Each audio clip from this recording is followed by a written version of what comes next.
This episode Go. This episode of Designers of the Worst is brought to you by Kazoo. Is the fun over too soon and you're left with a disappointed partner?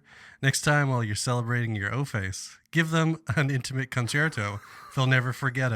Let's start the show.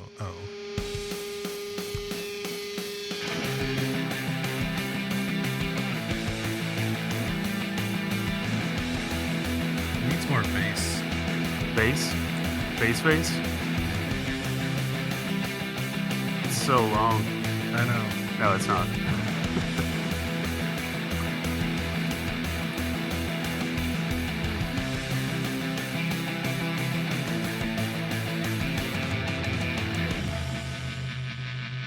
Welcome back, everybody. It's Designers Are the Worst, your new least favorite show about an exclusively visual medium, cleverly brought to you in an audio format, and... It's around here somewhere. Here it is. Oh, no! Okay. Oh, I waited so long. No, this is even better segue. Yeah. Oh, what is this? John- Is this a John Cena fireman? John Cena! God, he's a beautiful man. All right, and... Still a little rough, but what do you think? I don't know. It seems a little aggressive, don't you think? Yeah, aggressive, and that's what sells skateboards. There you go. All right. I like it. And short arms. Yeah. So that was... Those Thanos. For those of you who don't know, that's Thanos in like 1986 trying to hump a lady in his friend's RV. And for anyone that enjoys the movie Thrashin', that should only bring back positive memories. Would you say that Thrashin knew what was up with skateboarding or not? I would say... I'm just going off of the music that they were playing in the background while he was like, check out my cool Okay, art." there were Hollywoody parts of it Yeah. where whatever, that's fine and good. I would say out of all the skate movies, Thrashin' had it close for the 80s. They played the Circle Jerks. Okay. And Christian Hosoi's in it. There's like so many legitimate skaters. They were down in Venice, right where like street skating was born. The gang was called the Daggers. It was Hook and Monk and the Daggers. And the Daggers are like a legitimate skate gang with like Dave Duncan and all these old crusty motherfuckers. Am I remembering it incorrectly to say that Rodney Mullen's in it? I think he could be. I don't know. It's just like that's his time and era. Yeah, I know, but he's also a kook, kind of like to deal with. So I don't know how many like movies. If you ever watch Rodney Mullen's TED Talk, you understand you don't want to be like stuck behind him on a Greyhound, because that dude is lost in his own imagination scape. Whoa. That one took a little bit to sink in what you were going for there. Oh. That was dark. Yeah. So Jesus. today we're talking skating. And we're very happy to have Jayden here from Good News Skate Shop. If you are a regular subscriber to Thrasher or read it, you saw in the past year, you guys had an ad. Yeah, we had two ads. Two ads, Yeah. and I was stoked to see it. Yeah. I've been buying it every month for like 20 years. And to open it, I was like, fuck, that's the local shop. Like, that's legitimate. So thank you very much for being here. Of course, yeah. On Thanks this, for having me. Yeah, no problem. Pleasure. So, if you couldn't tell by the first 2 minutes, we're talking about skateboarding today. This is purely a selfish act on my part. Hey. This will be a part one as well because the other guest had family Yep. stuff. Yep. So Skateboarding never ends. chalk it up to a part two for another time. Yeah. Very So, today what we're going to get into in the second part of the show is really wanted to talk with Jayden about basically to my opinion of graphic design in skateboarding is graphics are made in skateboarding to just put out an emotion or a vibe, and then people latch onto that vibe and then it becomes a thing. It's not trying necessarily to sell boards. They're always trying to sell boards, but if skating pulls from like design trends, people wouldn't buy those skateboards. It's always, in my opinion, created design, and then other people 2 years later follow it. And by that time, skating's already moved on. So it's always been this little bubble of an insane amount of creativity. that is that part of it has never been exploited in my mind. For sure. A bunch of the other parts like Red Bull and Monster Energy and all that horseshit are Paul Rodriguez being sponsored by Target and all this crap, and it's all out there. Good for him. But the graphics have always just maintained themselves as whatever they want to be. So, and there's been some amazing work in the past like 50 years of skating. So a lot more in the past like 35 or so. But yeah, we'll get into that today. But Jayden, do you run Good News Skate Shop? Do you own Good it? News, yeah. Yeah. Yeah. So for those of you who don't know, Good News is a rad little like boutique skate shop in downtown Victoria. And when I first went there, I was like, oh, like they had FA and they had hockey and they had Polar and they had Anti-Hero and they had just all these brands that they're not always everywhere. Like if you want like a Volcom shirt, you can go to Winners and get a Volcom shirt. Like there's brands that Good News carries that Exclusivity of 95% of the brands we carry Yeah. are all, you can only find them through us, basically, Yeah. on the island. Yeah, so it's a great little shop that has for me it's obvious that the focus is like design forward brands that kind of have like their own vibe. Like when you go into Good News, I don't see a lot of duplicated stuff. Like FA has its own thing, like Gnarhunters has its own thing, Alltimers has its own thing. There's not Dime has its own vibe. Everything's kind of unique to itself, which I Very true, yeah. it strikes me as like something that people have agonized over to select, because there are a lot of brands out there. You got to kind of pull the good ones. Definitely. Yeah. And I wish that we could carry every brand, but Yeah. it's just like you can't. You got to pick and choose on what you want to stand behind. Yeah. Is what it comes down to for us. Yeah, plus if the shop's too full, Yeah. it doesn't have the same vibe. Like the skate shop it's really clean. Yeah. Like the displays are really good. It's not overwhelming to go in there. And yeah, so like design top to bottom from like the spot to the shit you guys stock. I mean, it's really cool. Yeah. And thank you. Yeah, Appreciate that, yeah. it's a tasteful shoe wall too. It's Yeah. not every shoe. It's not like the Vans like slip on checkerboard that's available in 12 different colors, and then it's like Exactly, it's yeah. just too much. And shoes, you can really like they're one of the harder things to buy because Yeah. like there's so many styles, so many SKUs that you can really get caught Yeah. having too many shoes. Well, right up from you is Baggins. Yeah. The like biggest Yeah. The largest Vans, Converse yeah. in the everything. world. I did some work for them a few years ago, helping them with their website, and they told me what they pull in a month on Just online sales, and it's nuts. It's I it's- only imagine. it's near Yeah. it's at that time it was near six figures just online. Yeah. Well, they're one of the first Yeah. to be online and selling Converse and Yeah. Vans. Yeah, but to walk in, you would never know they're No. pulling those kind of numbers. Oh, So yeah. that's pretty rad. But yeah, so thank you again for being here. course, This yeah. is hopefully going to be not overly painful, but you never know. That's all right. Some things hurt that you don't expect. Today, why am I blanking out? What have you been up to, Matt? What's been going on? I kicked a car the other day. Another one? Yep. Oh no, the No, other you one was punched a car. I've been punching Moving or cars. parked? Moving. Moving. Like Skating. skating. That's better. Like skating, you know that when you're in like a crosswalk, like I was just walking through, but even if you're rolling through, you always have to like super shoulder check because people will turn directly into you. Yeah. So it happens like walking home every day or walking into work. This guy just like blew right by me, but he wasn't going very fast, and I had Yeah. enough time to like reel back and do a full Oh, yeah. I've done that before. Andy Samberg ultimate punch from Hot Rod. It's like Yeah, whoa, yeah. like that right inside of his car. And the best part is they always just stop and look at you like, what the fuck? And it's like, what do you want to do? What do you And mean? they're like, What the fuck? Oh, What the fuck damn do it! you All do? right, yeah, exactly. So So that's what you've been up to. It feels like that's been a chunk of it. What's the next evolution of that? So you punch, then do kick. Well, Is the next step like an elbow or like a pile like a driver? Johnny Bones Jones, maybe a DDT A if I could get it. You get the- headbutt somebody like through the windshield. If I get the engine under my arm and then drop it back, DDT, Yeah. and then I'll get my snake out of the bag, Jake the Snake style, and finish him. But yeah, that reminds me.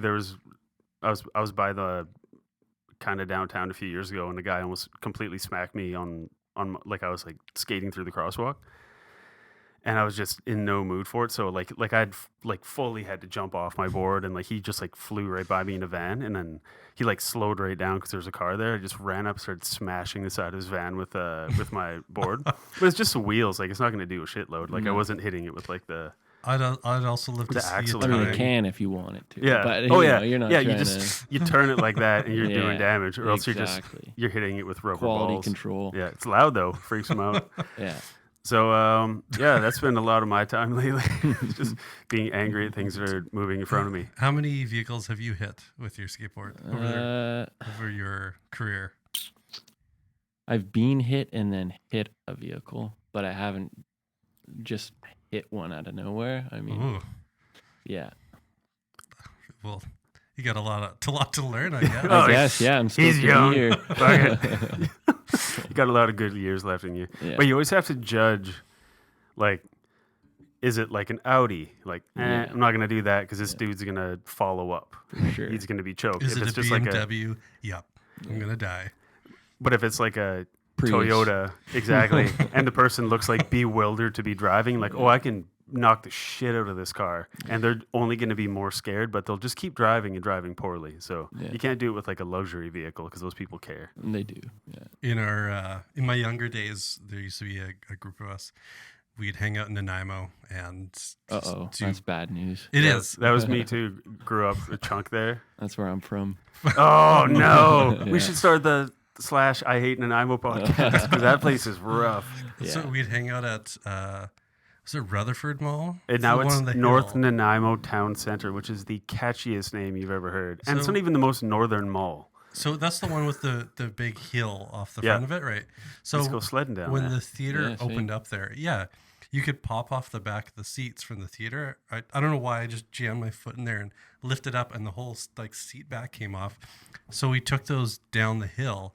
But anyways, we used to mess around in that parking lot. We'd get our old shitty cars and get shopping carts on the front of them, and then Yeah. drive really fast to send them over the hill. Yeah. We would also hit each other with the cars Yeah. to like figure out how to get hit by a car without being hurt. Yeah. And the trick was right as the car is about to hit you, you just jump like 2 inches Yeah. off the ground, and then it hits you more of on an angle.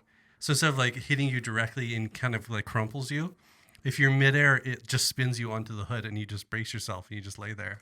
If it's not going that fast, that is. That's That's not that bad. initially what happened to me when I got That's what I did that in high school too. I was skating in the parking lot, or I had my skateboard. I just had my van there. Then a friend was driving by, and I just like skated up and just jumped on the hood, and they just got freaked out and they floored it. And my head went through the windshield, and then they slammed on the brakes, and I flew back, and I woke up, and everyone was looking at me. I had the tiniest cut on my eyebrow. It was like it had already stopped bleeding by the time I got up. And the Rage. entire windshield was caved in, and the passenger was eating their sandwich, and it was just full of glass, and their mouths were just open. I was like, "Oh shit!" They're like, I was like, "I'm off to Taco Bell." Like that was a rough one, but that poor windshield. yeah, that's what you do in Nanaimo. Yeah. See, and that's the thing is like I was from Parksville, so we still ended up in Nanaimo. Yeah. It just happened. Yeah, As soon as we had cars, it's like, let's go to Nanaimo and do board stuff there. yeah, it's a good town for fighting people, intolerance, and cocaine. But we had a better Yeah. skate park, didn't we? No, not when I was growing up. We had the one No. that was downtown, the The snake bowl. runny. Yeah. Yeah, there was one. I dropped into the bowl. Well, dropped in. Didn't have coping. It was just like a roll in. There's Yeah. no lip to it. So the next day we were all going to Vans Warp Tour, my buddies and I just bought like brand new sunglasses, which is $28, and I was like, oh my god, these are the most expensive sunglasses I ever bought. and I dropped down without looking in the bowl first because we go there all the time and nothing was there. Mhm. And there's a smash beer bottle at the bottom, and I Ooh. hit it like all 4 wheels bit, and I went face first into the side of the bowl, and my brand new sunglasses like smashed in the middle and exploded. But yeah, that skate park sucked. Like Rugged. we First skate didn't- park on the island. yeah, it Yeah. was. I didn't know what to do on it Yeah. because it's just It was like pretty awkward. it's wiggly. There's like hips and stuff, but Yeah. it's kind of like a 70s park where you just kind of like It you was- carve and you So it was wear your designed short by shorts. somebody who doesn't skateboard, probably. Somebody may have skated in like the 60s and 70s, and you're like, oh, we need a good snake run, and then they treat them like waves, They and do, then you get down, exactly. They try to replicate a wave. Pretty Right. much. Yeah. That's what they're trying to do. and they did in that you could do as much in that bowl as you could on a wave on a skateboard. Yeah. But they built that new one by the north end of town, which is pretty good. Yeah. A friend Yeah. of mine designed that one, actually. Oh yeah, who's Yeah. that? Dan Kelly. Oh, cool. Yeah. Sweet. Yeah, I've ridden around there a few times. I was there for some reason at like 7 a.m. one day. Yeah. I was like, oh, no one's gonna be at the skate park, so I just went and rolled around for a while. It's pretty fun. It's a fun park. Yeah. Yeah, I remember when they put the one into Parksville Yeah. down the beach. Oh, It that's was a like- sweet It's one. like the Venice Beach of Canada. That's Yeah. it's almost like a Bondi, Yeah. Australia, right on the beach kind of thing. It Those was are pretty cool. It was great because that's where everybody finally went. Because before then, it was just like you skated wherever flat ground in town, and then, Quality Foods parking Yeah. lot. yeah, a lot of like hills and parking lots. That was about it. And then that was Yeah. finally like, yay, there's a place for people to go. And For so- sure. Yeah, it's month like this where it gets all super cold reminds me of just like buying like the gloves that like had the fingers that like folded back Oh, for when you're skating so you could grab your board, but then like normally it's these giant mittens, and like skating like the Home Depot in Nanaimo is like that huge, it's like right across from Woodgrove Mall. It's like, anyway, it's a huge thing. I remember Yeah. when they first built it, I was like, sweet, I can like skate there every day.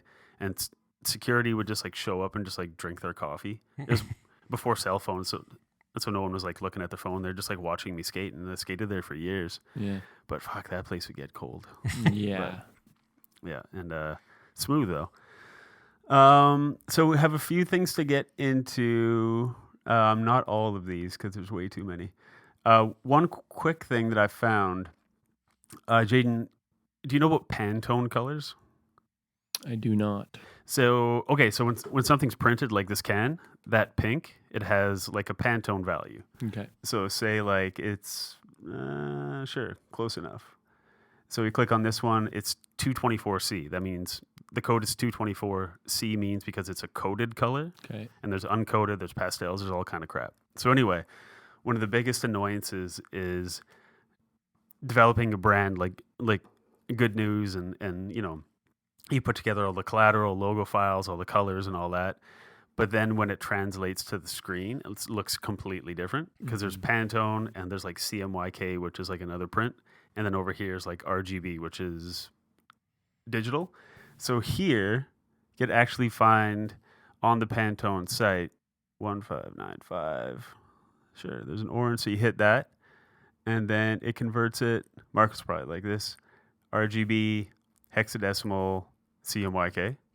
Yeah, they even give that on the Pantone books too now. Some of the Pantone books. You have to We- order it with values, but I found these need to be tweaked a little, but they're pretty close. Yeah, it's really hard. Like I've been dealing with Pantones recently, where some of the printing stuff was off, and then it's hard to determine if it's the printer or Yeah. the Pantone that was sent over. And in one case, it's like, no, this is definitely a printer error. Actually, no, both cases. Fuck them. Printers Fuck you guys. Yeah. printers are, there's no consistency with printers, so everyone has their own way of doing things. It doesn't make sense. There's no like unified way. So like I'll send a Pantone part of like for packaging, and I'll get a picture of the proof, and you're like, that's the wrong color. Like what happened? Yeah. And yeah, it's a fucking pain in the ass. And so what happens, like with a lot of clothing companies too, like a bunch of clothes that you stock in your shop, Jayden, like when the companies send out for test prints, they'll send out the Pantones. Right. And then what they get back is usually a bag of dog shit. And Yeah. they're like, no, this Mhm. color's not correct. And like it goes back a That few process, times, yeah. which is a pain in the ass because Pantone updates their color book. They update it every year. but some printers, like a lot of places, get stuff made in like Indonesia and all that, and they have a Pantone book from like 10 years ago that doesn't have that new color. So they like eyeball it, and they're like, it's closest as we have that we can print. And then you're like, I wonder if I want 1595C, and they're like, well, we don't actually have that, but it takes like 6 weeks for them to tell you they don't have it. Right. Then you have to find another supplier to get the color right, or you have to be like, fuck it. They have to go out to the shops. We just have to do this and just know that it's wrong. Yeah. I wonder if that's what the issue was, that they're using old Yeah. books. Because the one that we ordered, it said it came with 256 new colors or something like that. It's like, how did you just create 200 new colors? It's like, I thought we got them all. No, there's always like- more colors. No, there's more. Like we can see something like humans can see 4 million colors, something like that. But then the mantis shrimp can see 16 million. Damn. Yeah, mantis shrimp got it going on. Like they move so quickly underwater. Like when they strike to kill something, it's so fast that the water around them temporarily boils because it's that quick. Crazy.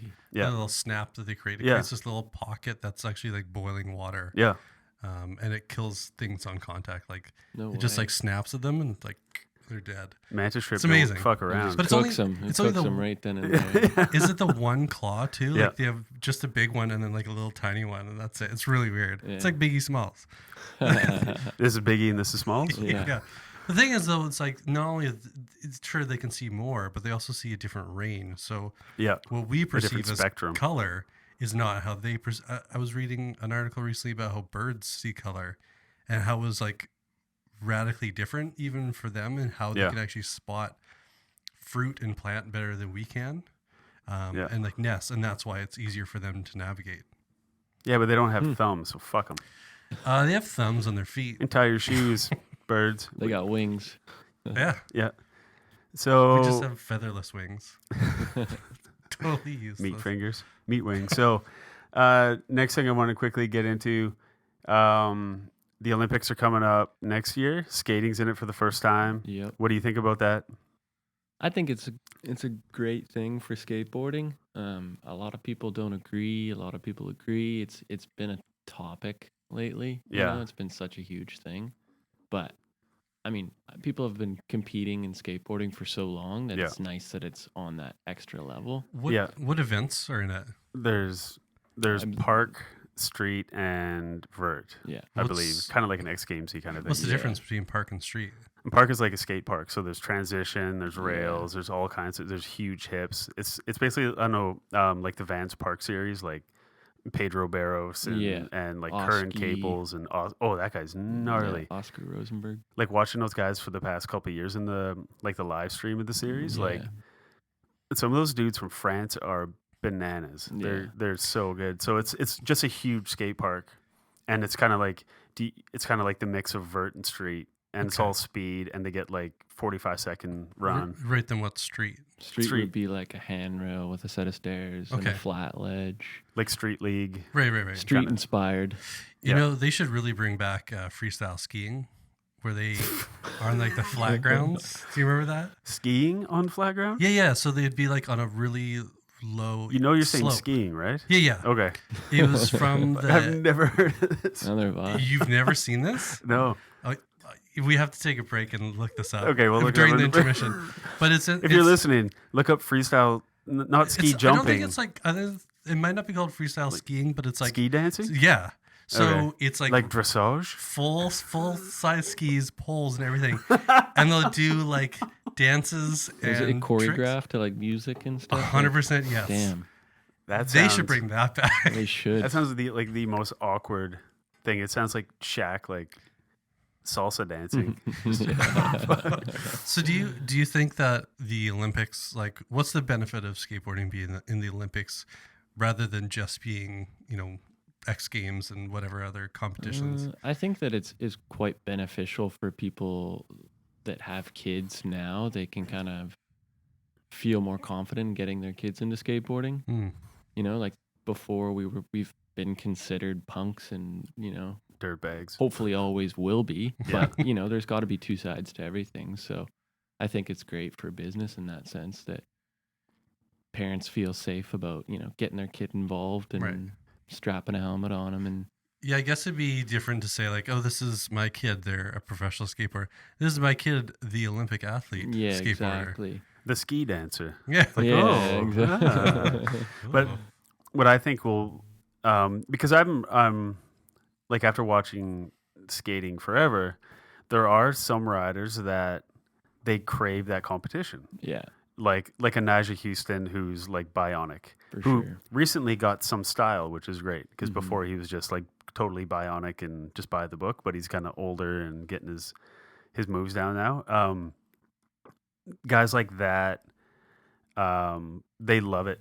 Like they couldn't just do the streets every day. Yeah. They need like they get driven and their smiles are so big when they ride. And then you watch a guy like when Street League started, they had like Billy Marks in it. Yeah. The guy that yeah, could not it's give a just fuck about anything.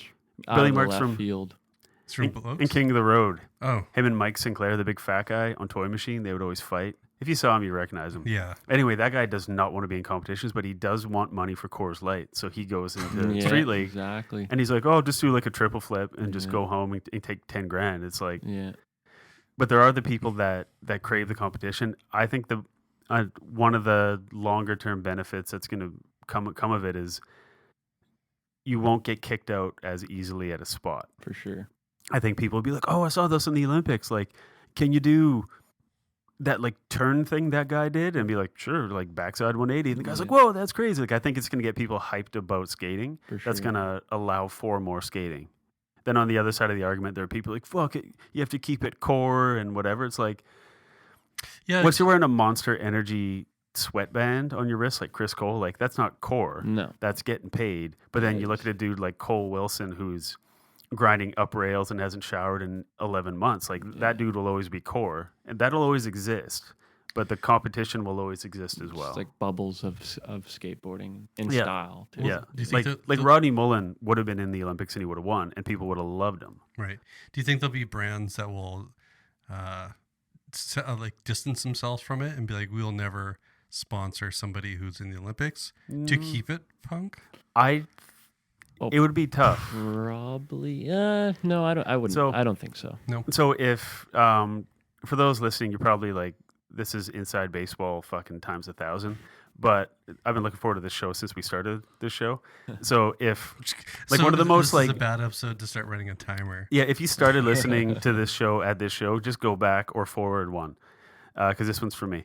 But a company like Anti-Hero, which is just like dirtbag, scumbag, Julian Stranger, Cardiel, just Tony Trujillo, just like Yeah. scumbag, amazing skaters. If like Grant Taylor, who's one of the riders, said, I want to go in the Olympics, he's so good and so just cool and respected. I feel that they would be like, cool. And they would probably release a board making fun of it. But Oh, they that's already have. but like they would release like with Jeff Grosso, they released like the old jalopy one, like old piece of shit Yeah. dried up skater. Like they would make fun of him on his board for it, but they wouldn't like forbid him from doing that. Yeah. But there are other companies that I mean, Recently, Tony Hawk just put out a video.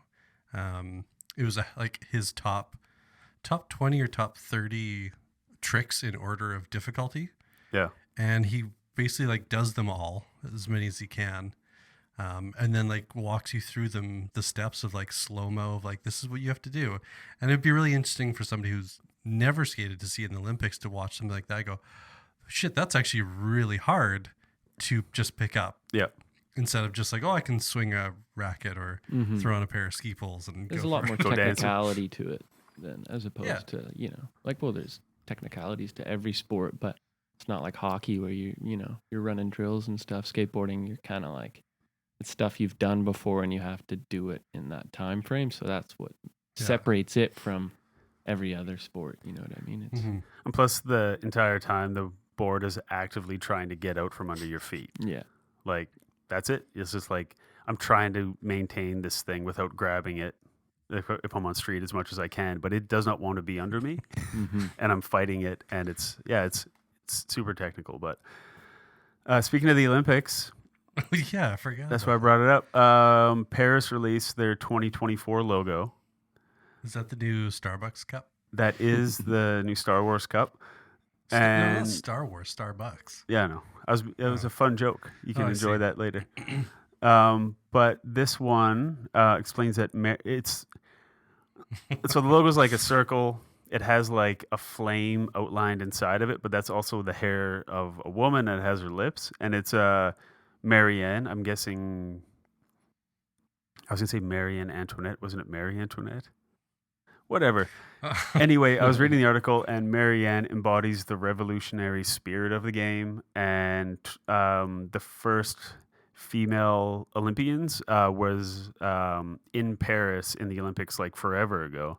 So it's become like a symbol It's of like a bit of an ode towards that. yeah. So they brought it back. So it symbolizes the gold medal, the Olympic flame, and Marianne. It Thought it also was all looks right. like she has a bit of a 5 head going on. She does. She's receding hard, but she's like 100 and something years old. So Oh, there we go. she's doing all right. But that I think- corpse headline yeah, or headline, hairline. headline. Oof. Why isn't it? It's on your head. Yeah. Splitting hairs here. Hey, that's a fun joke. I think the type is weird on this new logo. Oh, also go to worstdesignshow.com. Click on episode 23, and you'll see all these links and photos and all the stuff we talk about. So is this just for the gold medals, or what does the silver and bronze get? This is just the logo for the games. Oh, okay. And they have an altered one for like the Paralympic ones, and I think that might be it. Wait, can you go back up for a sec? It said that her Certainly. face is also an homage to female athletes. Mhm. I feel like we need a few more sentences to sell this. Oh, okay, let me come up with one, and that was one. But they're French; they don't care. Sure. Like, Straight to the cigarette, point. stripy shirt, France. So, yeah, Paris 2024 Olympic logo, as good as any of the other ones. I don't know what I think that we looked at the Japanese one, No, that was an altered one. an uncommissioned better than the actual version of the Tokyo one that Yeah. was great, but it wasn't real. Yeah, so that's what that's doing. I'm just not sure about the rings. We do something about that? You can't alter them in any way, or the I Olympic know. Committee loses its mind. But that makes me wonder. Okay, so for every Olympic event, everyone's got to wear their uniform, and this has been a question in skating since they announced it in the games. Are they going to be wearing uniform? Yeah, they will be. Oh. There's countries that have like, so I think for instance, USA is Nike. Yeah. And I believe Canada's too. So the people that will be skating for, like, let's say Vans, and you're in the Olympics, Yeah. you have to basically wear Nike while you're competing. Mm. Well, that's what we That's saw interesting. last episode when we were looking at the new LA Clippers jersey. It's kind of a old school, almost like late 80s, early 90s rap kind of Yeah. old English font. And then a giant Nike logo on the front, and then was it Bumble, like a dating app, some sponsor Yeah, the it other was one? Yeah. it was Bumble, which was weird to see on a Yeah. NBA And jersey. Milwaukee's like Harley Davidson on Yeah. their logo. But like not all those dudes wear Nikes, but they all have to wear the Nike on the shirt. It's just- Yeah. So what about their boards? Does it have to be Nike as well? No. Okay, Yeah. Just that'd be the- weird to just like like like watching a skier go doing its beautiful ski dancing. It'll say like Yeah. Rossignol or whatever. Like you can show brand names on that stuff. right. But I'm curious what the uniforms are going to look like for the Yeah. skaters, because the only one who's going to be comfortable in it is Nigel Houston, who wears the like full athletic like dry fit shit Spandex anyway. and, yeah. Spandex shorts under his like dolphin Yeah. shorts. So he's already there. Yeah. But then watching other people rip in like golf shirts is going to be odd. Yeah. It's gonna Suits, tame it. Oh, Right. Yeah. full suits, Yeah. tuxedos and suits. Yeah. stars and striped suits. Yeah. Oh, my cummerbund. Oh. I think Richie Jackson would be the only one that might be okay in that. He skates in some slacks. Speaking of skating and clothing and Slacks. slacks, these companies make slacks. So Supreme, if you don't know what Supreme is, then you probably still have most of your money. News report shows people search for fake Supreme more than any other brand. So, Jayden, I know you guys don't stock Supreme at Good News. And I want to get into Supreme a bit more in the next segment, talking about just the graphics and all that kind of stuff. Yeah. But they're saying that the people searching for Supreme fakes, it's because they want to get into it, but they don't have the money. And then you just mentioned Vans. The number one search for legitimate brand searches, not fakes, is Vans. Because it's $60 for a pair of shoes and every choice under the sun. Yeah. But Supreme is, $1,100 for like a Sun Ice jacket that has like a ripped off logo from the 90s on it. And then chances are it's made in the same factory that everything else is made in. yeah, but it's just in Just the as a spotlight different- now, so it has cachet right now. But oh crap, wrong one. But yeah, so oh man, Oh no. I'm getting used to internet. It's getting easier, I think. So what does this say about the brand though? To me, it says, and Jayden, I'm interested in what you have to say about it. To me, it says that it's in demand. It's a huge trend right now, which is super obvious. But it's not stocked a lot of spots.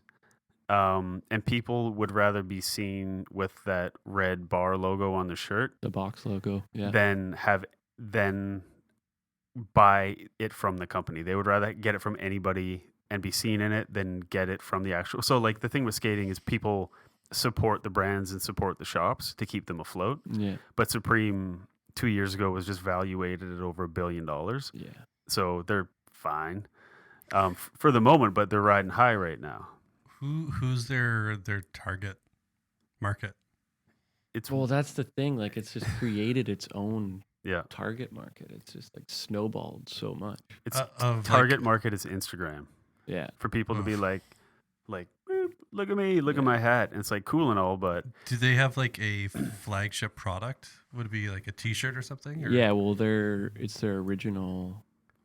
The first thing they came out with. So it's like a plain hoodie with the Supreme box logo. Right, They yeah. call it. So those hoodies go for like $1,000. Come on. Yeah. so they had on the 9 Club 2 years ago, whatever, they had Vinny Ponte, who's big East Coast skater. And he was talking about how when Supreme started in like, was it late 90s? Yeah. 97 kind of thing, 98. He was in with the shop and all the dudes, and they're like screening shirts. And now that it's blown up, he's going back into his storage and he's finding old Supreme shirts that are like 20 years old that have like spaghetti stains on them. And he's putting them on eBay for like $1,800 and people are buying them. Yeah. So that's the market it's created is that like sneaker freaker obsessive shit Mhm. that I don't get. But Mhm. like my oldest kid is 17. He shops at your shop too. He got some Nike SBs a couple months ago. Give him a thank you for me. Yeah. Well, thank me. I think I bought them. Okay. Thank you. But what was I just saying? He bought some Nikes there. Your youngest shops there. Oh, so yeah, like his friends, like he likes cool stuff, but he doesn't blow his whole paycheck on it. But he has friends that are spending $800 on a pair of shoes.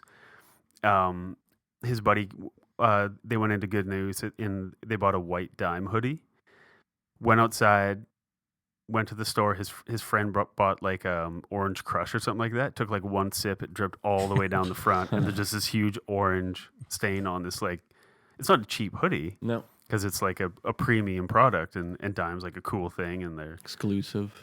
and their Glory Challenge thing is insane. They Yeah. just had the Street Challenge, so those guys are like an awesome crew, and it represents a really cool thing. So like, I would be happy to give them money, but the kid didn't know why it was cool. He just knew it. He had to have it because other people at school had it. He Right. blew all his money on it, and then he spilled Orange Crush on it. Yeah. It's just a weird Well, I culty remember thing. when the Mondetta shirts were coming out way back in. Yeah. And colors of Benetton too. It just said like, I remember wanting the Canadian one, and I got it. I think it was like $80 at the time, or something around a ridiculous price range for a T-shirt. Yeah. And I got it, and I wore it once, and then I hated it. It's like that's when I knew that T-shirts should never be over a certain amount. Yeah. And I remember when I was living in Edmonton, I saw a few people around the mall wearing these shirts with like a J and an L on it. And it was like, I can't remember the brand. And it's like, what's with that shirt? And it's like, oh, it's just a really nice shirt. And it was $100. It's like, well, what does it do? It's like, what do you mean? It's like, How well, warm is it? Well, it's $100. It's got to do something. You rather must than, fucking it's love like, Jennifer no, it's like Lopez. $5. Yeah. If it was a Jennifer Lopez shirt, I would have contributed to that. But that Just sweatshirt for thing, my brother was into that Mondetta stuff. I was always into the skate stuff. Like, there's a shop in Nanaimo, Gold Coast. I don't know if you remember. Is it by the Costco? You know all the Timmins dudes, right? Yeah. So So- basically, that's So you met Sweaty Vedder then, and Karen's dude. They're yes. Yeah. Sweaty Vedder. No. So I first met Dylan Reed and Eric. I was at Steve and Karen's house. Oh, Sweaty and Karen's house. Okay. Karen's house that Sweaty lived in Yeah. to this day. Like I sat down and they were like 10. Yeah. And I sat down and they saw like a Spitfire tattoo and they're like, "You skate?" I was like, "Yeah." They're like, "Cool." And then I handed them a Budweiser and they ran downstairs and I was like, "Don't do that." But Yeah, those are the dudes. I grew up skating with them. Yeah. They introduced me to skating. oh really? Yeah, and their dad sold me my first skateboard. Their dad George, he owned a shop called Gold Coast, which was the only skate shop in Nanaimo. Is that next to Costco or was? It was, Yeah. yeah. Originally, it was up by Rock City, kind of midtown. Yeah. And I went in there, and like I would go in there, like you didn't want to go in there every day after school because you No. didn't have any money, but you did want to look at all the shit, and they had skate videos playing. And then there was one day I was in there, and one of my friends was talking about these drawings I was doing. And I was like, yeah. And then George was like, "Oh, let me see." And I had my sketchbook. He's like, "Oh, crazy. These are actually like pretty good." He's like, "I know the distributor for like Spitfire and all that, which turned into Deluxe later, or it could have been Deluxe at the time." Anyway, he's like, "I think I could actually send them these things and you might be able to get like your graphics on a wheel." I was like, "What?" He's like, "Yeah." He's like, "Come back next week and we'll sort it out." I came back next week. There's the bailiff's notice on the door. It's like, "Back taxes. This place is closed the fuck down." I was like, "No." Like, It's going this is- so good. yeah, I was like, and then it got so bad. like I showed up with like new drawings and I was like 15. I was like, "Oh, Yeah. sir, I have more pictures." And he's just like gone. I was like, "God damn it." Yeah. I think about that once in a while. One Thinking of like, you was responsible. "Hey, I sure pay my taxes all the time. Love it." So Supreme as a fake is as valuable to people as Supreme as a legitimate brand, depending on the person, which I get, like, especially for skating. Supreme started as a skate shop. Now they make clothes that, unless you're like Knockel Smith and you're getting free clothes from Supreme. Like, I just watched that Candyland video. Do you watch that? It's just rad. Yeah, It felt like really a good. 90s video. For sure. It's just this Supreme team and all their buddies just like shredding San Francisco. Will And, Strobeck. Yeah. bombing.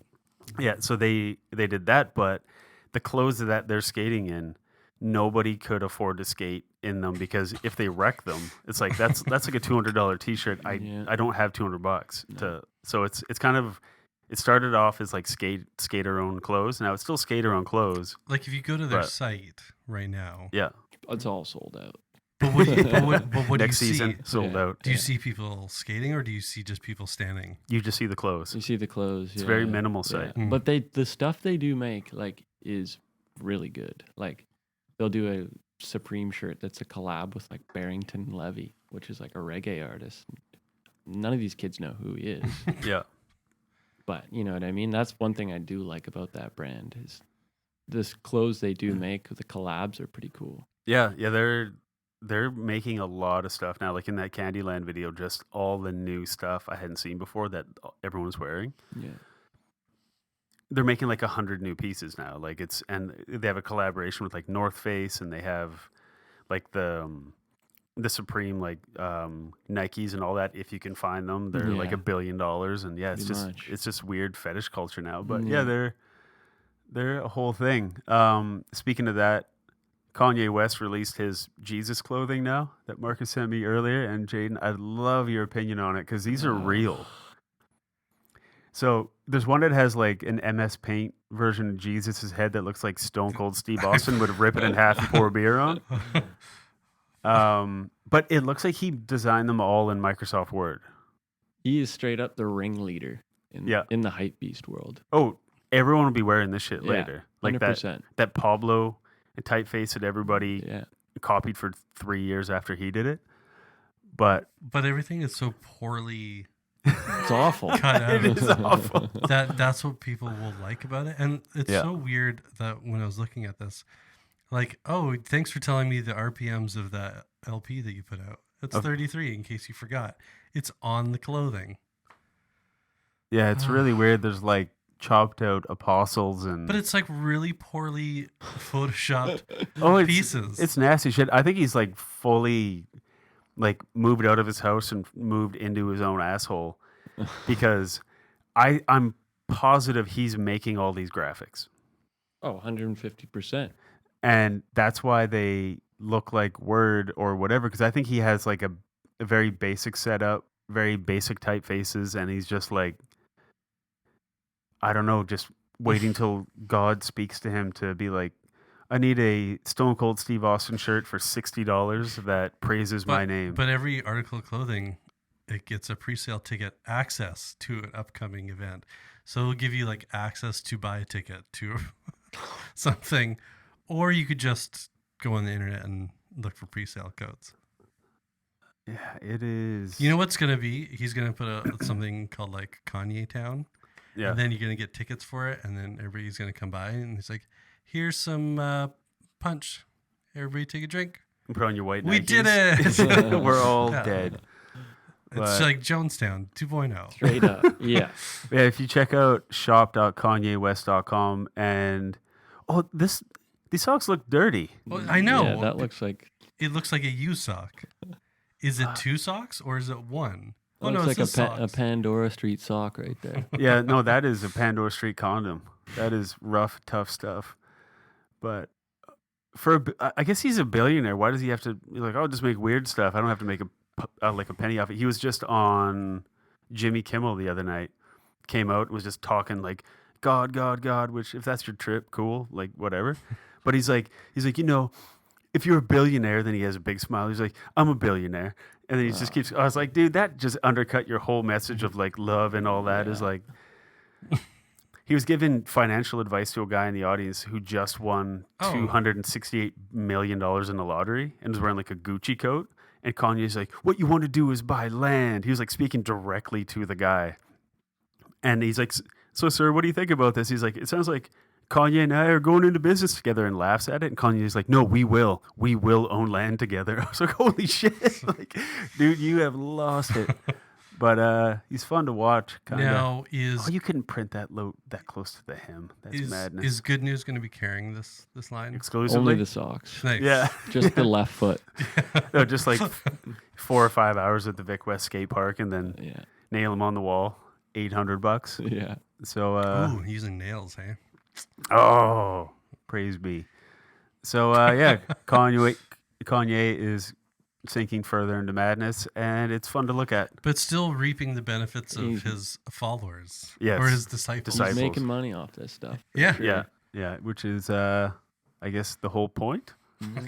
Stupid. Well, it's like watching The Righteous Gemstones. I don't know if you've seen Yeah, that. it's amazing. Oh, so good. My wife and I watch the whole thing in a week. Like, yeah, same. it's like God is important, but money's pretty important too. Yeah. Is the first season over now? Yeah, Okay. yeah, it's really It's good. perfect timing to watch it all then. Yeah, I enjoyed the hell out of Definitely. it. So, speaking of good things, we're going to look at something that's a bad thing. Now, Jayden, every week we look at cartoons by a man named Jerry King, who does like cartoons for designers. Actually, fucking Kanye might hire him because it's that caliber of work. Okay, right. It's god awful, terrible stuff. So Actually, no, Jerry King's work is more thought provoking it's than more. Kanye's because it doesn't make any sense. That's Whereas true. I get it. It's a filthy sock that says We all Jesus is get king. it. We all You found Photoshop. Congratulations. He found God, Yeah. then he found Photoshop, and fuck, what a terrible combination. Yeah. Hey, honey, So- I can make my own clothes. So what we do is we pull one of the cartoons from Jerry King, who makes cartoons for like designers, but he makes them like the worst fucking jokes. Like I couldn't equate it to like a skating joke because it's not that cheesy. And- even like a mom and dad, like, oh, you do a wheelie flip, like legitimate. It's Yeah. manual flip. That's Yeah, something. you're right. Yeah, you're not wrong. In the ballpark, at least. But this guy isn't even there. He'd be like, oh, you You doing a board scoochie? You're like, all right, this guy doesn't know Now, what the fuck he's also, talking about. when you say that he does these for designers, would you say that there's no specific designer in mind? Like, there's no I'm going to actual- rephrase in that, like, he does them at designers. It's not like, I'm doing rape for you. It's like, no, this is happening at you, and it's a horrifying act. So, Let's get it over with. all right. So the first one, I erase all the caption, and we get to wonder how this relates to design. Now, Marcus, please let us know what's going on. Oh wait.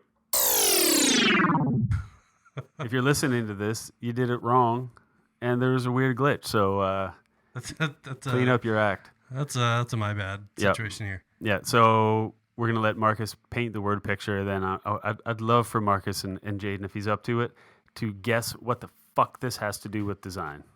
So there's a gentleman with who's dressed in red and white, red pants, red suspenders, white shirt, and like a Where's Waldo type hat, if you will. A common outfit. Yeah. So either way, he's juggling 6 balls of different colors. That's it. There's no background. He's not really looking at the balls. He's actually looking above them. That's fair. So here's also the thing is you can't prepare for these, is that previous comics don't give you any ideas of what this is going to be. I'm going to say this has something to do with print, and my confidence just dropped off right as I said Rightly that. so. Yeah.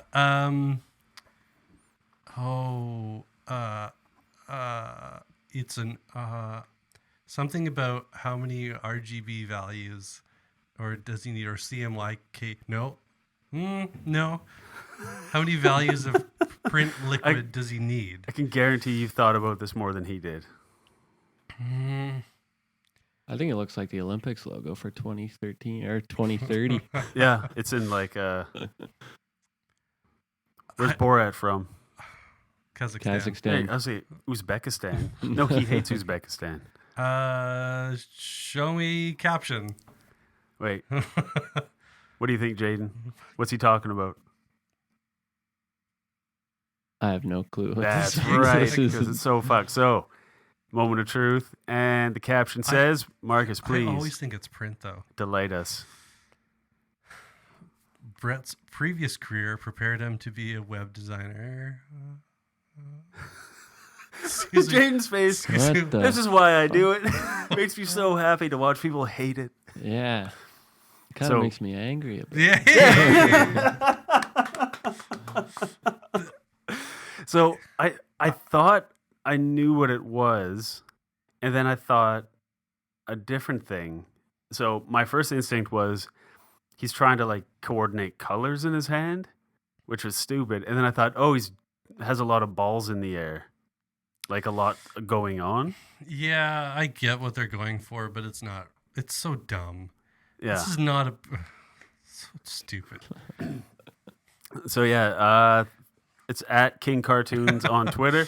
So if you want to be one of his 100 followers, you can follow him, which is true. It's 100 or 111, whatever it was. Follow him at King Cartoons. Let him know we sent you and that we love him and we're thinking about him. And after this, we're gonna come back, talk about skate graphics and In freestyle skiing. hey.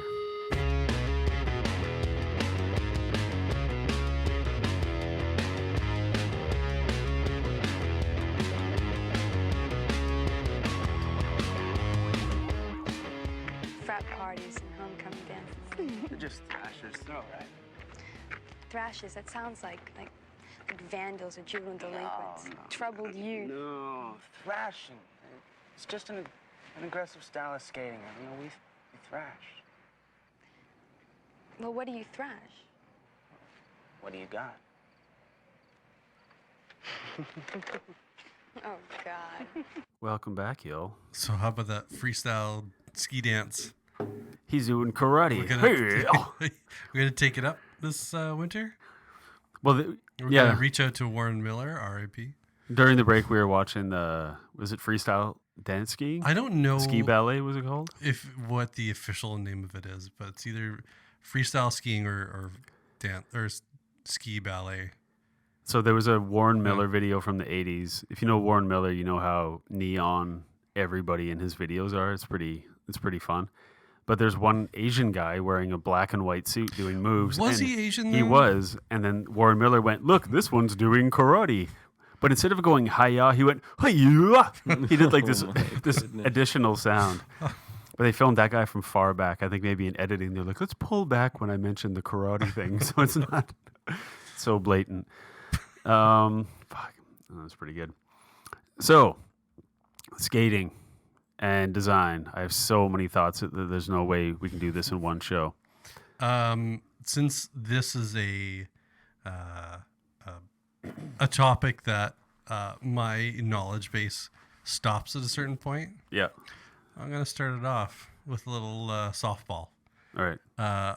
What was your first memory of some sort of a skate brand or something associated with a skate brand? Jayden? Ooh. Mine would probably have to be like, that's so tough because that's so far back. It is. Yeah. I mean, I can think of like quite a few off the top of my head, but not the one. But I would probably have to say DC was like the biggest inspiration for me when I first started skateboarding. Yeah. It was the biggest logo. That Like the tech really- era? Yeah.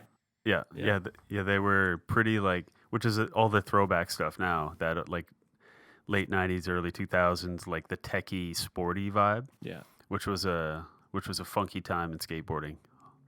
I remember, I think I was in, I want to say grade 5 or 6, and I got an Airwalk mall board.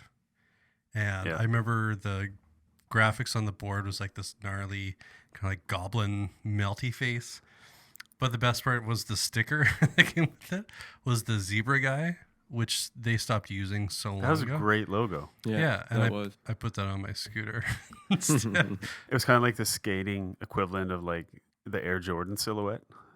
Yeah, It was kind of like but then wiggly arms and they went to just the simple A and then started selling at Payless shoes. It's like, Well, Yeah. They went to the simple A in like mid 90s when they kind of were experiencing like a rebirth, and they came out with the Airwalk 1, which was a massive shoe and basically had like an ampersand on the side. Instead of the big Airwalk, they had the lowercase, and they were like kind of like, what is it, the new Leo Romero, like the Americana, the kind of classic, like Yeah. it comes out from the laces and it kind of curls out.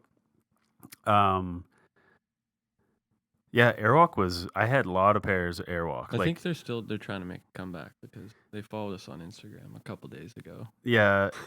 Well, they probably started like yeah, they're trying to like New Deal. make their way into our on our shoes. But it's funny because I remember like really, really genuinely obsessing about having Airwalks because they had the best pictures on them Mm-hmm. and like skaters wore 'em. But like I started skating in probably like 1985, and I didn't know videos existed. I didn't know magazines existed. I didn't know Yeah. anything. You basically just see what's on your block. Mm-hmm. So there was an older kid who had a Powell Peralta Bones Ripper freestyle board, and I remember riding like my giant like Kmart Nash board, Mm-hmm.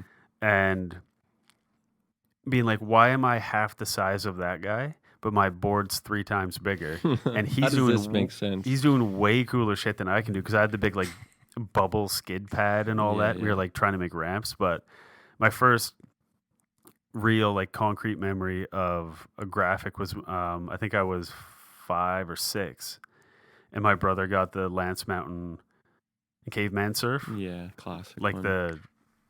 if it's the Powell Peralta graphics of the day were very detailed, like the Tony Hawk, like that thing, like the Iron Cross with the hawk skull, and like the Rodney Mullen stuff, and it's just so detailed. But then the Lance Mountain stuff was like a cave painting, and my brother had a blue one. It was like electric blue. We went to a skate shop and like it was by the Hastings Park when I was a kid, and he got it for his birthday. and he like if I even looked at it, he would punch me. Yeah. So like when he would go to a buddy's house after school, I'd be like, "Fuck, sweet!" So I would like jump on the board, and like the grip tape was all like cut out, and it was kind of like all the trippy, jaggedy yeah, shapes and for stuff, sure. and then cut around the big like Powell Peralta dragon on the top of the deck, and it was just like the ultimate board. Yeah. And I had to be so careful not to scratch like the tail or anything. Yeah, I literally had the exact same story as you. Oh yeah, My what mom happened? gave me her banana board. Yeah, like the that's dog, what I the I'd eat dog had red chewed the wheel, and it like wouldn't even roll smooth whatsoever. And my brother and his friends were skateboarding, and I would always just kind of wait till he was gone, and I would grab his board. Yeah. And that's where I really like got introduced to skating Yeah, and being beat up by my brother yeah, at me the same too. time. Yeah, yeah. He'd come back. He's like, "You touched my board." I was like, "No." Yeah, head He's through like, the "You're drywall. dead." Yeah, yeah. It was that was about it. But so Sorry, what's really crazy? I think this. Rob Roscop, Is it Jimbo Phillips? Jim Phillips, the Right. dad, but that's a Rob Roscott board. So Yeah. he was like Santa classic. Cruz. It was something similar to that, is what I had. I was Yeah. trying to see if I could. So Find it. some fashion company a few years ago ripped off those graphics because they came in like yellow and blue and all that, and like the Jim Phillips stuff. It's so gnarly and iconic, like the blue screaming hand and, Yeah. and all like the Jason Jesse things and just like Neptune. It's just gnarly. And Jimbo is his son who's carrying on the business. We can talk about Jim Phillips in a bit. I have a clip pulled up with him in it. And then now his grandson, his son's son, is carrying on the family business of drawing skate graphics for Santa Cruz, which is Yeah, super gnarly. NHS, yeah. It's like a dynasty. Which one of them did the Riot Brewing? That's Jimbo. That's the son. Right. Yeah. Did you know that, Jayden? Riot Brewing? Jimbo Phillips drew all their cans and boxes. No shit. That's why they have like lip slide lager and stuff. Oh, really? Yeah. Crazy. Yeah. So Huh. I was talking to Sean O'Keefe, the guy who does all the Phillips labels. Okay. I was like, yeah, we had him on like our second episode of this. We're Yeah. talking about beer, and I was like, these new labels are so cool. Like it reminds me like old school skate stuff. He's like, Yeah. hey, idiot, Yeah. Jimbo Phillips drew the. Yeah. Fuck, that's so cool. So I like That's went out sick. and like, yeah. So the lip slide lager, that's one I would buy. It wasn't my favorite beer, but it was the one that had like lip slide on like the tongue and stuff. And Yeah, that's sick. yeah. But to get into just like the brief, like my impression of the history of like graphic design and skateboarding, because it's its own world, and it's still kind of a hidden world, which I think is nice. It's not exposed. And it's Mm-hmm. you can like the vibe and the culture and the clothes and the music and the slang of skating, but you actually have to love skating to buy a board and ride it around. And that's when you get like, ooh, I'm buying a board. I'm like, what company? Like, what vibe am I? Yeah. What Gotta run that rider? and bolt. Yeah, what rider? What graphic? Does that rider have a shape I like? And it's just all like matching the shape you want to like the best graphic you can get for like the company that you love. It's still like I've always kind of likened it to people that love Harley Davidsons. Yeah. Like it's like ride or die. Cult classics. Yeah. So in like the 60s and 70s, like the vast majority of all the skate graphics were just the company logo, like Madrid or whatever. It was just kind of like splashy colors, and there wasn't like a whole lot going on. And then, except for Dogtown, I'm sure everyone that saw the Dogtown and Z Boys, just that little shop, and I forget the guy's name. Stacy Peralta or No, the guy that would draw the Dogtown oh graphics. yeah, okay. It's like real like prison style, Yeah. kind of like fucked up. Like, Which is pretty dope. oh, it's Yeah. awesome. It's like so specific to Venice. Yeah. It's like that is their skateboard art that they gave to the world. And Dogtown, like that was one of Tony Hawk's first board sponsors was Dogtown. Yeah. And then he realized he wasn't on it anymore when he just stopped getting boards. Mm-hmm. Like, hey, what's up? They're like, oh yeah, you're off. They're like, oh fuck, no, sorry, whatever. And then went on to be mega billionaire. But To making video games. yeah, which they just had the 20th anniversary of Tony Hawk Pro Skater, and then they had a party at Black Plague Brewing, which is owned by like Jordan Hoffert and Nigel Houston and Tony Hawk. It's down in San Diego. David Gravett, I think, owns part of it. Just awesome graphics. It's just like kind of an old kind of. They don't really give a shit. They just want to have fun. And so check out Black Plague Brewing. They I don't know. They just do a lot of skate stuff and fun stuff. And Tony Hawk also did something recently where he put out a phone number where you could I've seen text. that, yeah. yeah, And he's like, I'll weird. get back to you. And people quickly realized it wasn't his direct phone number. Yeah, it was like, hey, It was a service, yeah. but he would still answer. Yeah. I think somebody was saying it was just trying to get like a new way for celebrities to connect with fans. They were And just I like thought testing my it out. phone blew up. Yeah. Could you imagine that phone sitting on the table? Yeah. Well, what was going into skate graphics? It was Baker Skateboards put out an ad forever ago, and they put in like Braden Zafransky's like real phone number. Mhm. I forget. It was like Braden's Pro. Call him and congratulate him, or something like Yeah, that. Yeah. And then the like Thrasher came out, Transworld came out, and his phone was just lit the fuck up. He's like, "What is going on?" It took him a while before he found out that his sponsor printed his phone number in an ad. Pretty good. Yeah, that's pretty rad. But the history of it all, just for those listening that aren't too familiar with it, 70s is basic logos. 80s is when you get into more of the hand-drawn stuff and like bold graphics, bold colors, like the Bones Brigade, Powell, Peralta, like the Tony Hawk graphics, Mike McGill, and Per Werlinder and all that. Like it was just like a really awesome time. Like first, something that was coming out for the first time, like graphic skateboards. They did a really good job. For sure. Like it was second to none. Like even by today's standards, it was just iconic. Mm-hmm. The shit they made back then like last until now. And then like Jim Phillips with Santa Cruz, who the Blue Screaming Hand, for those listening, look up Blue Screaming Hand. It'll be the top 900 results. And just so many other just highly detailed, like neons, lots of blacks, like it just jumped off the board. Like, and back then it was all like screen printed and fuck, like you could feel the paint. Mm-hmm. And it was just like electric colors on an electric like yellow board, and it was just it was the 80s in a board. Yeah.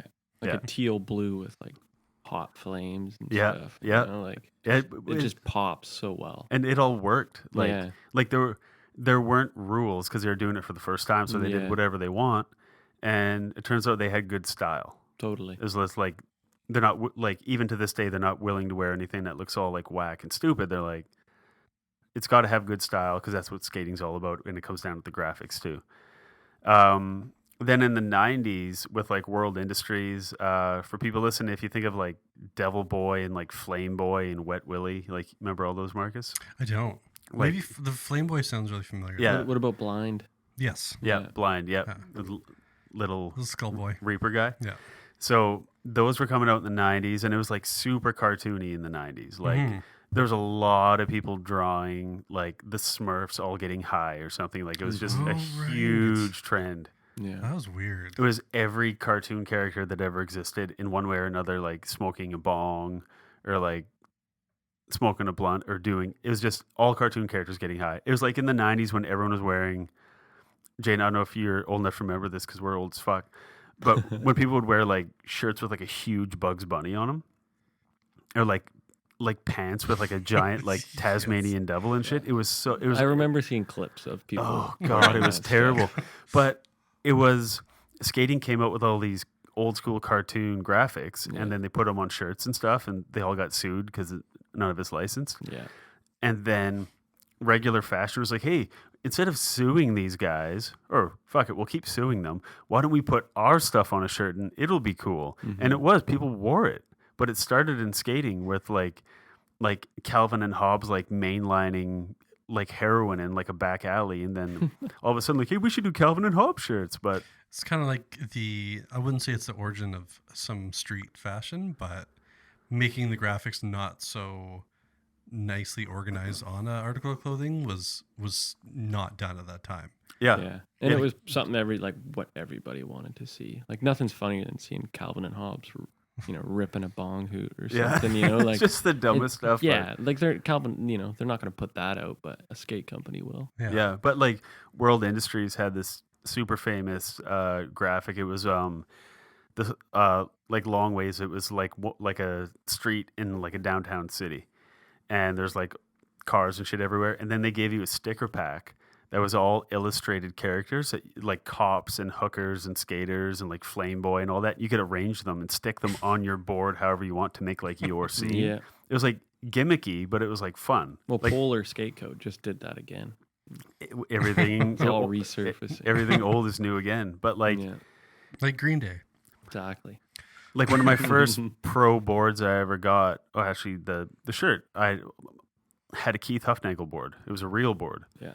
And it was an Everslick, which means it basically comes like pre-coated with wax for like lip slides and board slides. That's and where over the slides. shirt was? No, the deck. Yeah, I was like, what? And it was a Huff one, and I was like, oh, and Keith Huffnagel, like I've seen him in a Trans World, and like it looked like he can ollie really big, but I'd never seen a video at that point. And once you watch him, you see how fast he is going and how high he does pop and all that. So, but the board I bought had this little like Japanese like anime frog. I had no fucking idea what it was, but it was awesome. It was just a green board with a little frog, and it just said Huff on it. And it said Real Skateboards, and I was like, that's the one. That's like the one. I'll take it. I don't know why. Like I wasn't into anime at all. It was just it had a vibe. So that was like 90s was really cartoony. Was Santa Cruz also into the anime stuff? No, that was Hookups. Hookups Right, was that's what I'm thinking of. Jeremy yeah. Klein, Yeah. who rode for Birdhouse, and probably Powell. I think he was on Powell. He had some pretty gnarly wall ride stuff back in the day. But yeah, Hookups is still going on. It's like thriving. Yeah. And people buy it for like wall boards because it's like, look at the chick. Yeah, their boards are expensive. Really? They're like at quite a high price as opposed to any other board right now. Really? Yeah. Do you find that people, if they're coming in for a board, are more like, I don't want to say window shopping, but definitely going for something more visually appealing and doesn't matter who makes it? Yeah, for sure. I think people definitely just want what's on the board. Yeah. Like the graphic. They don't care about the brand. They're just, drawn to the graphic. There's a huge, well, I wouldn't say there's huge, but is there a huge difference between each manufacturer as well? Well, like for instance, for us, like 95% of them are made between two factories.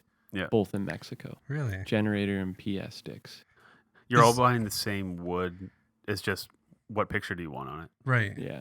Is there any company out there that does like, obviously you can't do handmade because the amount of pressure required to create it, but at least like more bespoke boards. like more shaped? Like, are you talking about the actual shape of the board? Yeah, or? so like reclaimed wood. This is a cedar. Not really, no. It's the wrong word. Hey, Yeah. I'm just, No. I'm asking the question the public wants to know. True. Yeah. Asking the hard questions. I mean, it's all Canadian maple or, south of the border maple. Right. Yeah. So the interesting thing is that we take for granted is that growing up, all our boards were maple, except if you get like my Kmart Nash boards that I would get when I was a kid, they were plywood. Like you could peel the plies off and it was like straight up plywood. It was heavy as fuck and thick and stupid and it was terrible. And if it got a little bit wet, the whole thing just swole up. But the pro boards and the premium boards were all maple. Down in Brazil, they didn't have access to maple at all. And they didn't have plywood, really. They had, I forget the name of the tree. It's like the ufunga tree or it's some name, but that's the tree that they used to make boards. And apparently it's like twice as heavy as maple. Yeah. So all these kids grown up with these super heavy boards, but they had no idea that the boards are super heavy. And the crazy thing is that when you see Brazilian skaters even today, because they all practiced on basically like bags of flour for a skateboard that's so heavy, and they all play soccer as they have the quickest feet. But when they finally get a pro board and it's half the weight, they pop over garbage cans. They flick. They do it all. Their feet are so goddamn fast and they pop so high, and their focus is insane. Like it looks like they're playing soccer on a skateboard. Pretty much, yeah. So it's like awesome. When a baseball player, before he goes to bat, he's got weights. He's got the heavy bat. Yeah. Got to get that swing in. Yeah. And then you grab the light thing and crank it. Yeah, so there's this guy, Tiago Lemos, who is from Brazil. He's been pro for probably like 3 or 4 years or something now. He's on Primitive now, which they have awesome graphics.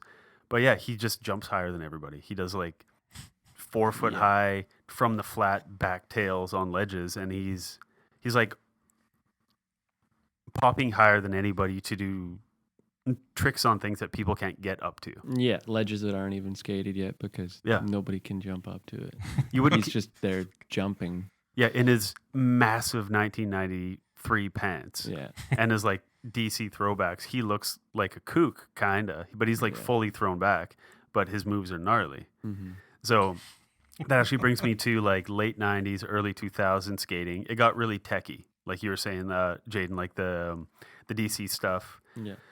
And for anyone listening, if you've seen all those guys in Langford and outskirt towns wearing the DC shoes with a giant crooked DC on them, that was the worst thing Rob Dyrdek ever did to the planet.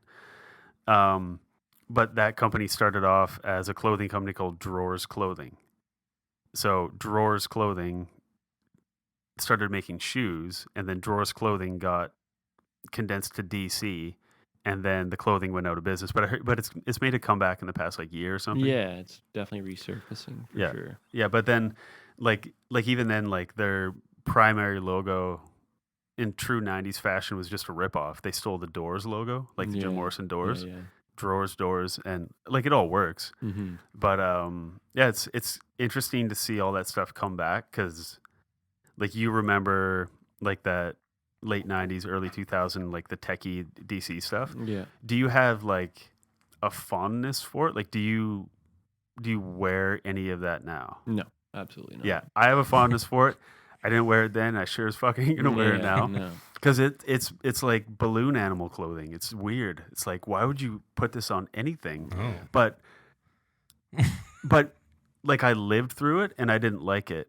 But now people are rediscovering it and they're in love with it, and it's awesome. Yeah, totally. Because like that movie mid-90s, do you see that? The Jonah Hill movie? No, I haven't seen that yet. It's awesome. It's so what skating was at that time. And like everyone's wearing like yellow shirts and they're massive and huge pants, and that's kind of what's coming back now. But it's fun to watch it. It just takes me always makes me think of like Randy River. Yeah, and, Randy like, River getting their X wide, 3X wide rave pants with 30 zippers that were $11. So, from the techie stuff, it got into like 2005-ish, around there. It was kind of like the emo fad was hitting. So like Zero skateboards was huge around then. Just a lot of like pink and black and white and skulls on everything. And then it like bled out into like other stores. Like all of a sudden every other shirt is like, it's like pink and black striped. And it's like, oh, I saw that like, James Brockman wear that shirt like 2 years ago. It's weird that it's like now at like the Gap or something. Yeah, totally. So the influence it has kind of it Open usually doors for other people as well. Usually a couple of years after, everyone's kind of like, yeah, we're over it. And then because with skating, you have an idea and you make it. That's kind of the whole ethos of skating is, I want to do it, so I'm just going to do it. Mm-hmm. You don't wait. You don't do market testing. You don't do any shit like No. that. So, like, I have a bunch of thoughts on it, but I'm curious, Jane, what your thoughts on just like the methodology behind creating skate graphics. Like, what do you see? Because you've obviously seen like a million of them, like running the shop as well. What do you see as like? Do you see trends? Yeah, 100%. I mean, as far as like probably 3 years ago, they like a lot of brands stopped doing the full board graphic. Yeah. They all started centering to the center of the board. So you'd have the top of like the nose would be blank, the tail would be blank, and you just have the graphic in the middle. Yeah. And people were running that for a really long time. They all started mimicking like the dad hat, the like slim profile hat with just like a tiny little embroidered graphic. Like I know Ella's had the one with like a little umbrella on it and stuff, and everyone had that tiny like chocolate, had the little bar of chocolate there. And yeah. So do you see skate graphics pulling from the outside world, or do you see it as like a self-generating thing. Oh, they definitely pull from the outside world. Yeah. Yeah. Like one of my favorite companies, Quasi. They do a lot of stuff. Gilbert like, Crockett. Yeah, That exactly. dude's gnarly. They do like a lot of graphics. Like at the bottom of the board, it just has Can. I don't know if you guys know Can, the band. Nope. But they'll just have Only like the Canned Heat. Can font, and it's just like has nothing to do with the music at all, but it's just got that font at the bottom of the board. Yeah. So they pull like, a lot of music inspiration, a lot of like techno rave sort of posters are now like a major inspiration for board graphics and stuff. Yeah. Weird. That's cool. Yeah. You would think that it wouldn't be, or they would, like the brands would not want to trend themselves or like have other people replicate them or even replicate anyone else just to try and stand out. For sure.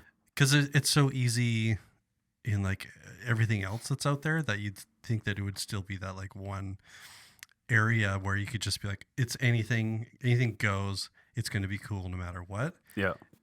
Yeah. But I mean, like there's like fucking awesome that has a holographic skateboard. What? Yeah. Yeah, and nobody else has done it. They're like I feel like they're afraid to do it, because they originated it. So they feel like, yeah, if you do that, then you're a kook. Yeah. Is it like what type of hologram is? I'm really interested in. It's like one of those ones where, there's one where it's just like a class photo, and then when you turn the board, it turns into like the Terminator face. Is it the green and like black hologram looking? It's kind of like the Or one is it where Like you a go shiny like, card where you turn it and it changes the face. So it it's got- alters the face. And does it have like a rigid texture on it? Yeah. Yeah. Okay, so Run that- your fingers.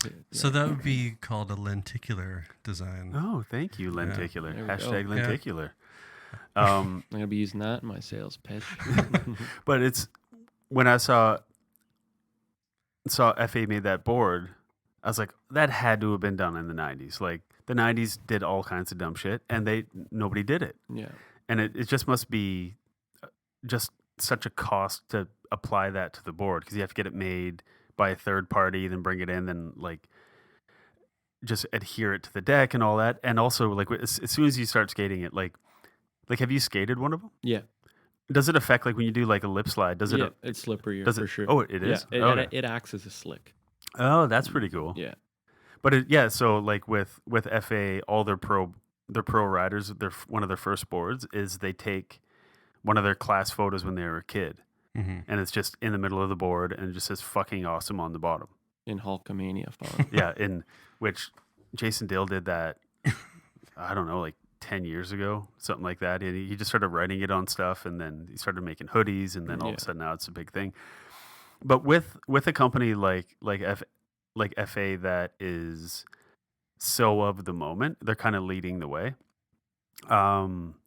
I'm curious what your thoughts are on this because I was reading an interview with Jason Dill like 3-4 years ago, something like that, and he was at that time so self-aware. He's like, "We're here, we're trendy as shit.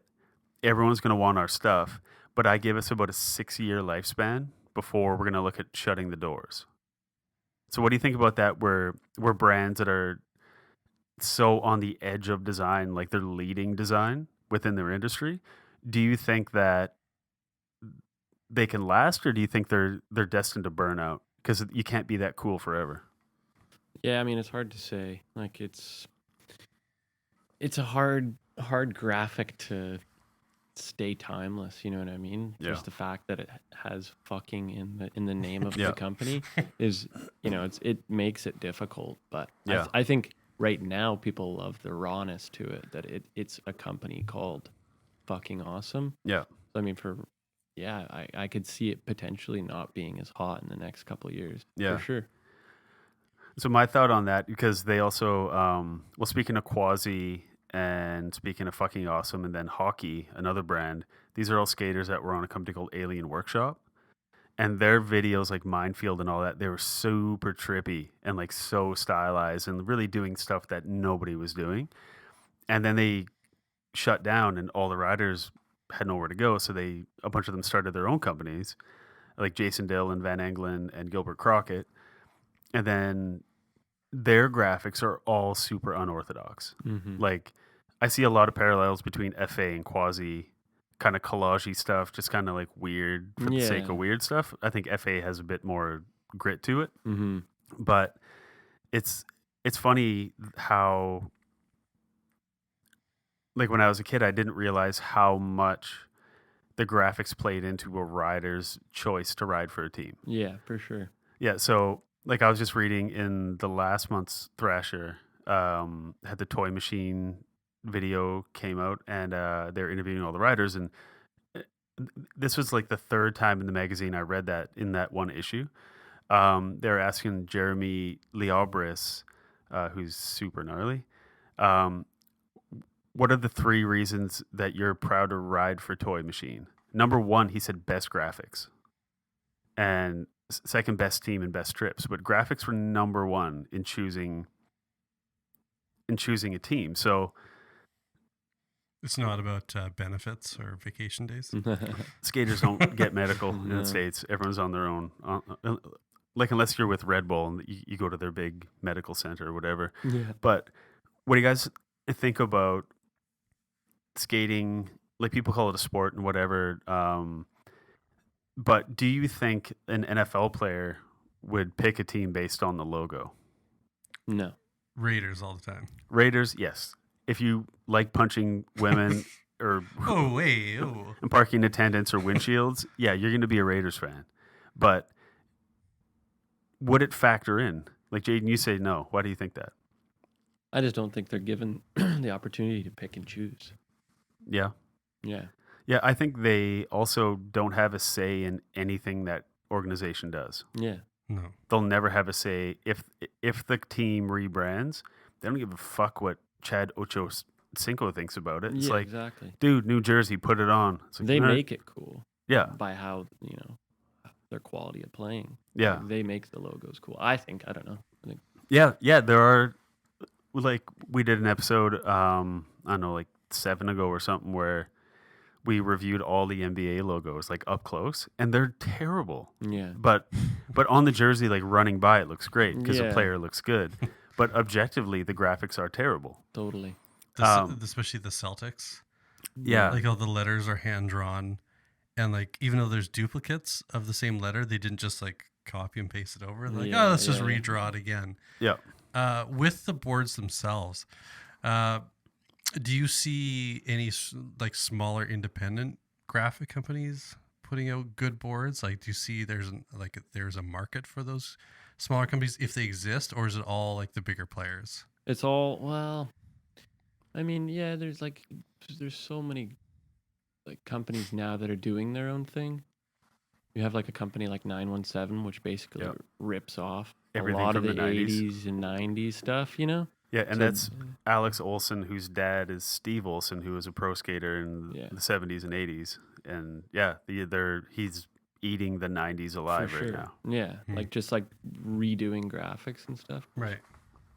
I mean, it is very cool because a lot of people don't even know what those graphics look like. I just think of, someone could see the board graphics as a type of art itself and think like, oh, I don't skateboard. I don't have anything to do with that industry, but I like designing boards and would like to sell them type of thing. Do you think that somebody could do that and find success in it, or it would be like super difficult to break? It'd probably be a Freaking- rough road. Yeah. I mean, Yeah. a lot of people get blank boards and they like to paint on them and stuff. You know, Right. it's one of those things. It would be really hard to get your foot in the door. The Good to funny know. thing is that a lot of the companies that are coming up now, they didn't, from what I see, they don't start off as companies. They start off as crews, Yeah, just like Mm. people skating together. And then after a while, like GX 1000 is a great example. Like, if you don't watch GX 1000 videos, and you don't know what it is to see a person almost die every time they do a trick, because every time they land a trick, they then proceed to bomb a San Francisco hill right into traffic. Mhm. It's terrifying, but it's exhilarating. yeah, And everybody was watching the shit out of these videos and like, who are these guys? Who are these guys? And they started, they make a T-shirt like any crew does, and then all of a sudden they put the graphics on the board. And now you guys have GX 1000 stuff right in the shop. yeah, So it really has to start as a crew, but it has to be legitimately cool. Yeah. Aside from the graphics point that you read, why would somebody leave a company? Like, is there no loyalty at all, or is it just doesn't matter because everyone's the same? Somebody would probably leave. Like that's the thing with board companies is they're so like at this point in skateboarding right now they're not like they don't make you money. Right. Where people are making their money is with the Nike checks and all that stuff. So I mean, you see a lot more of people jumping around on the shoe department where they'll be skating for like a company like Lakai or something, and then they're like, this isn't enough money. I want to go to Nike and get a big check. Right. But the board brands, people are they kind of just stay true to it for the most part. Because that's like your identity. Yeah, totally. Like nobody's like, oh, he rides for Nike. I know what he's all about. It's like he rides for Welcome. I know what he's all about. He's like wacky. He's into a shape board. He likes crazy graphics, and he probably skates transition really well. Or like Nora Vasconcelos, who's on Welcome, who's like a ripper, and she's awesome, but she's also on Adidas. Yeah. But when I think of her, I think of Welcome because that's basically like your band. Would you say the same? Not your speaker, like your amplifier sponsor. Like your band name is the big Right. deal. Would you say the same goes for shoes that you ride with? Probably not. No, because it's so vague now. Like it's like there's Converse, Nike, Adidas, like three major. Like those are the four major players. Yeah. And Vans obviously too, but like those are the ones that I find people just stick to. Yeah. Like, that's their. Yeah, those are like lifer shoes, and then there are people that are more core that go like, I only wear Emericas because I support, the skater design, skater owned core company, but even their 21-year long sponsorship with Andrew Reynolds, who's a gnarly skater and owns Baker Skateboards, he just left for Vans because he's kind of like twilight of career. Like I got to get paid. At some point, I got a kid. Like exactly. I'm supporting a board company which makes no money because boards don't make money, and you get a Vans check.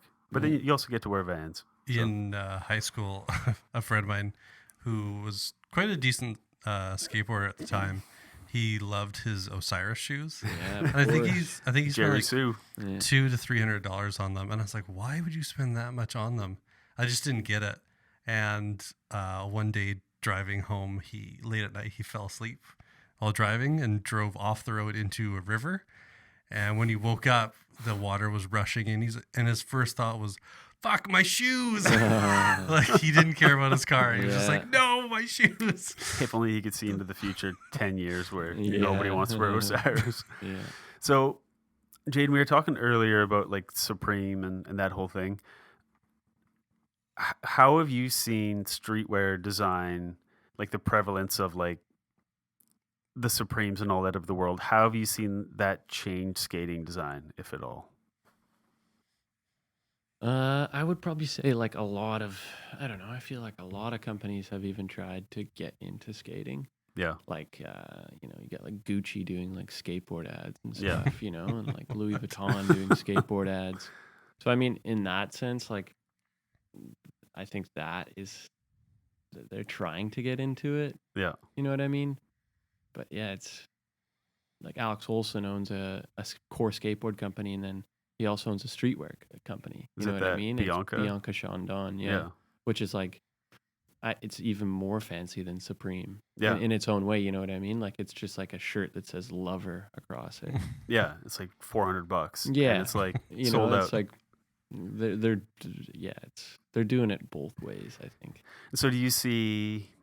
Because I've seen things too, but I'm really curious what you think and about skating, like the graphics and all that, everything that's tied into it, kind of that raw, defiant vibe. Do you see any of it being tamed and kind of prettified to fit into any of this kind of like the Bianca worlds, or like there's that hat company out in New York that like Walker Ryan rides for or whatever it is, or Spencer Hamilton, I forget what it is, but it's like Grand Collection. Yeah, so there's lots of companies like that. Yeah. That are just clothing companies. You know what I Yeah. mean? Like for instance, like Bronze 56K. Yeah. Their graphic is just like a ripoff of the old Windows logo. Windows 95 logo. Yeah, and they are a What? hardware company, but they Yeah. primarily make clothing. And go to the Good News site. They got it up there. Yeah. But so what's funny, based on what you're saying, is like a lot of people are trying to get to the skate culture through design via fashion Yeah. rather than skateboarding, Mm-hmm. which is I don't know if that's good or if that's bad. It feels like another phase. You get laughed at for sure. Like, Yeah. I don't know if you've ever heard of Why I Don't Skateboard. No. There's just an Instagram account called Why I Don't Skateboard, and it just Yeah. basically showcases, like models doing shoots, like standing in the bowl with the board over their head and Brand new wearing wheels. a tuxedo. Shiny trucks. Yeah. So I mean, it's definitely like there's a whole scene to it where people are trying to like get involved because it's hot now, Yeah. But it's funny because it can be hot, but what a lot of these companies would realize kind of quickly is like a lot of skaters don't have a bunch of money. Yeah. So you're pandering to people that are fans of skate culture and skate design. Mm-hmm. But like a skater, like a 12-year-old kid's not going to save up to buy a Bianca t-shirt to go skate in. Yeah. But there is a guy who owns like a Mercedes. It's like, oh, I have to have the best cool like skate couture that Yeah. world. And then they're afraid to get like their sneakers scuffed. Yeah. So with that being a factor, how do you pick the brands that you stock? Because knowing how like skaters can turn like, oh, that's like super whack, like we're not going to have anything to do with that. Like you have to kind of walk a tightrope Yeah. on Well, I like what's mean, cool and what ain't and what will be cool. Yeah. If I was only selling to skateboarders, I would have been closed by now. Yeah. Yeah. 150%. Yeah. Because the skaters just don't buy it. Like, they're not spending a lot of money on clothing. No. Because it all Especially gets trashed. Yeah, and especially with the vintage phase that's going on right now, like most people just want to go like find that shirt that Yeah. they think is like that, gemstone. Or like all like the kind of hesh skaters buying like old Led Yeah. Zeppelin like or like Ozzy Osbourne tour t-shirts like For sure. $300 on eBay. Yeah. And then like for us it's really cool right now because we're doing Nike. Yeah. So Nike's been reissuing Jordan skate shoes, the Jordan 1. Yeah. So when you skate them, they rub into like a different color. So Yeah. one shoe will rub into like the Chicago colorway, Yeah. What? and then one shoe will rub into like a pink kind of colorway. So Crazy. we They got have like a Lakers one. It's pretty sick. we got those in, and there's like kids lined up at 6:00 when I closed, waiting till the next day for when we opened, just to get those shoes. Hoping that you had them. Yeah, and we only had like 10 pairs, and there's like 18 kids, 20 kids out there, like just sitting Shit. in front of our store all night long. 4 is, that's wild. Yeah, I mean, so that's just that I mean, I consider obsessive cult shit. Victoria still a small town, but Yeah. yeah, even, is it Cold Feet? yeah, Is the other sneaker shop. Yeah. And they'll have lineups. For sure. It's just like, what the fuck's going on? It's Yeah. like, oh, there's a sneaker coming out. It's like, there's this many people in the town that care about that. yeah, It's like, right? cool. Yeah, Yeah, it's surprising, but yeah, it's when I was talking with my kid and his friends, like Mhm. his friends are insane. Like Yeah. one of his friends' girlfriends bought the kid is like these disgusting Converse that had like a big flower and stuff on the side. I think Oh yeah, Tyler the Creator wore Yeah, them and stuff yeah. like that. And it was just like it's like $400, and he's like, yeah, she got them for me for my birthday. I was like, first of all, why does your girlfriend have $400? That's Yeah. gnarly. Like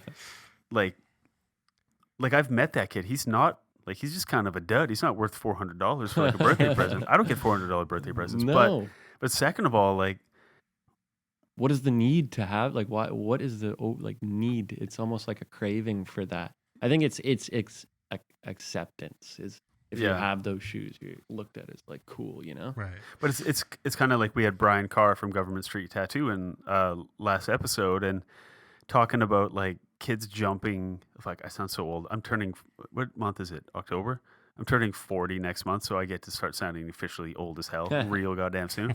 But like when kids jump straight to face tattoos, Yeah, that's insane. like I love that. That is so sick. It's like I saw a kid walking into Mayfair Mall, just like the generic mall in the city, walking across the crosswalk wearing like might as well have been a Supreme hoodie something. He had the full kit. Yeah. And he had a tattoo of a heart like the size of like a silver dollar on his cheek. Yeah. And it's like, dude, you look like you like I have more keys on my keychain than you have pubes. Like Yeah. you are a small child and you have a fucking tattoo on your face. Yeah. But then you see the Instagram stars like Lil Xan and all these other people. I want to rip all their hair out. You see them without a shirt on and they look like a baby because they're all smooth. Yeah, they don't And have a then- single arm tat. No, yeah, they have face, neck, and hands. Yeah. Everything that's visible when you're wearing clothes. And then the rest of them looks like my 12-year-old son.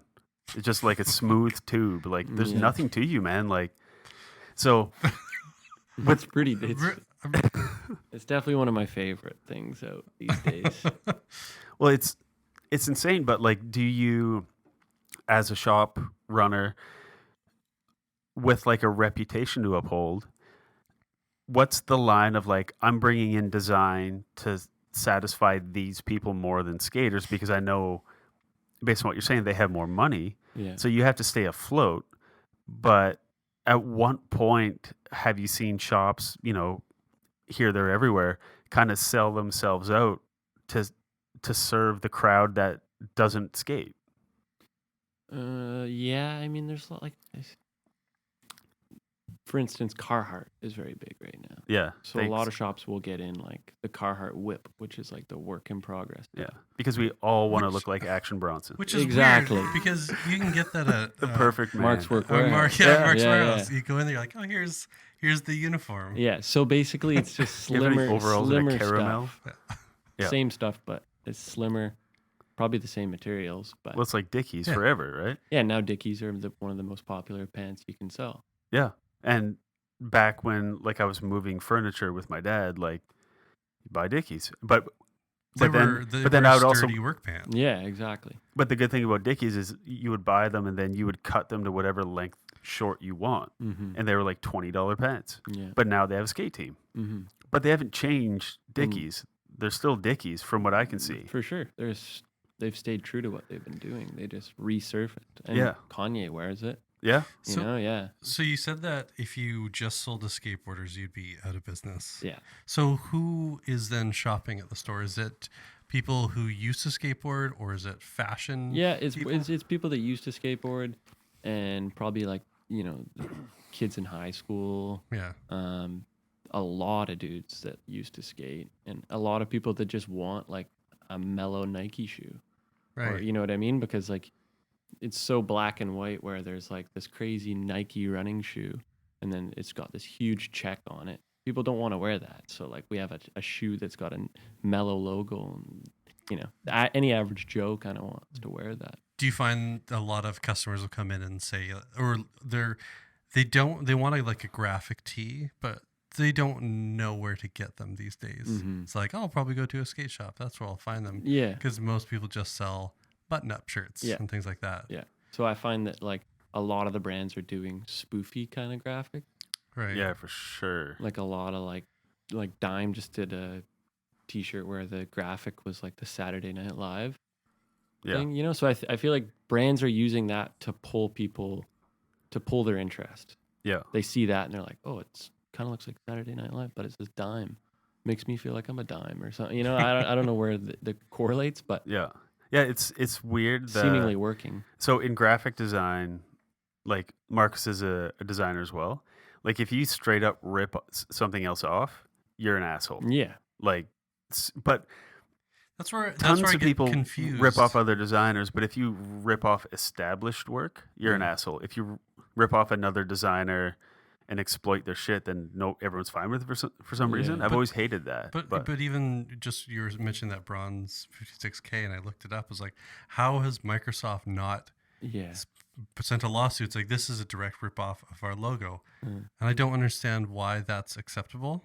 For like the rest of what we do is like, you don't rip somebody off because you'll get Yeah. called on it, Yeah. and it doesn't go well. You get like dragged through the mud on every worth the social risk. media. Yeah. Anytime that any company takes something or like say independent artist creates a drawing, whatever, and then Target makes a shirt of it without their authorization or they replicate it, there's just like campaigns like, how dare you? Cease and desist. But then skate seems to just be like, oh, yeah, they like get a pass. somehow get a pass. Yeah. And like Bronze just did a Reebok shoe. So I mean, they're fully doing well with that. Yeah. You know what I mean? Like, But it's what I was saying earlier, like skate graphic culture has always been just a little under the radar. yeah. Where, like, I've heard stories about brands that kind of borrow the creative from like another company, like Bronze in this case, and then they'll end up paying a licensing fee at some point to be like, it's out there so much and it's so ubiquitous with our brand, and people are buying it because of this, so we can't ditch it. Yeah. So I've heard of companies going broke licensing graphics from the companies they stole them from Yeah. just to stay I can see afloat, that for sure. which is gnarly. But it started off as the skate thing, like just put something on a board, it'll be fun, Yeah. and just go skate and go rip and have fun with your friends and have a beer and go to bed. Like yeah.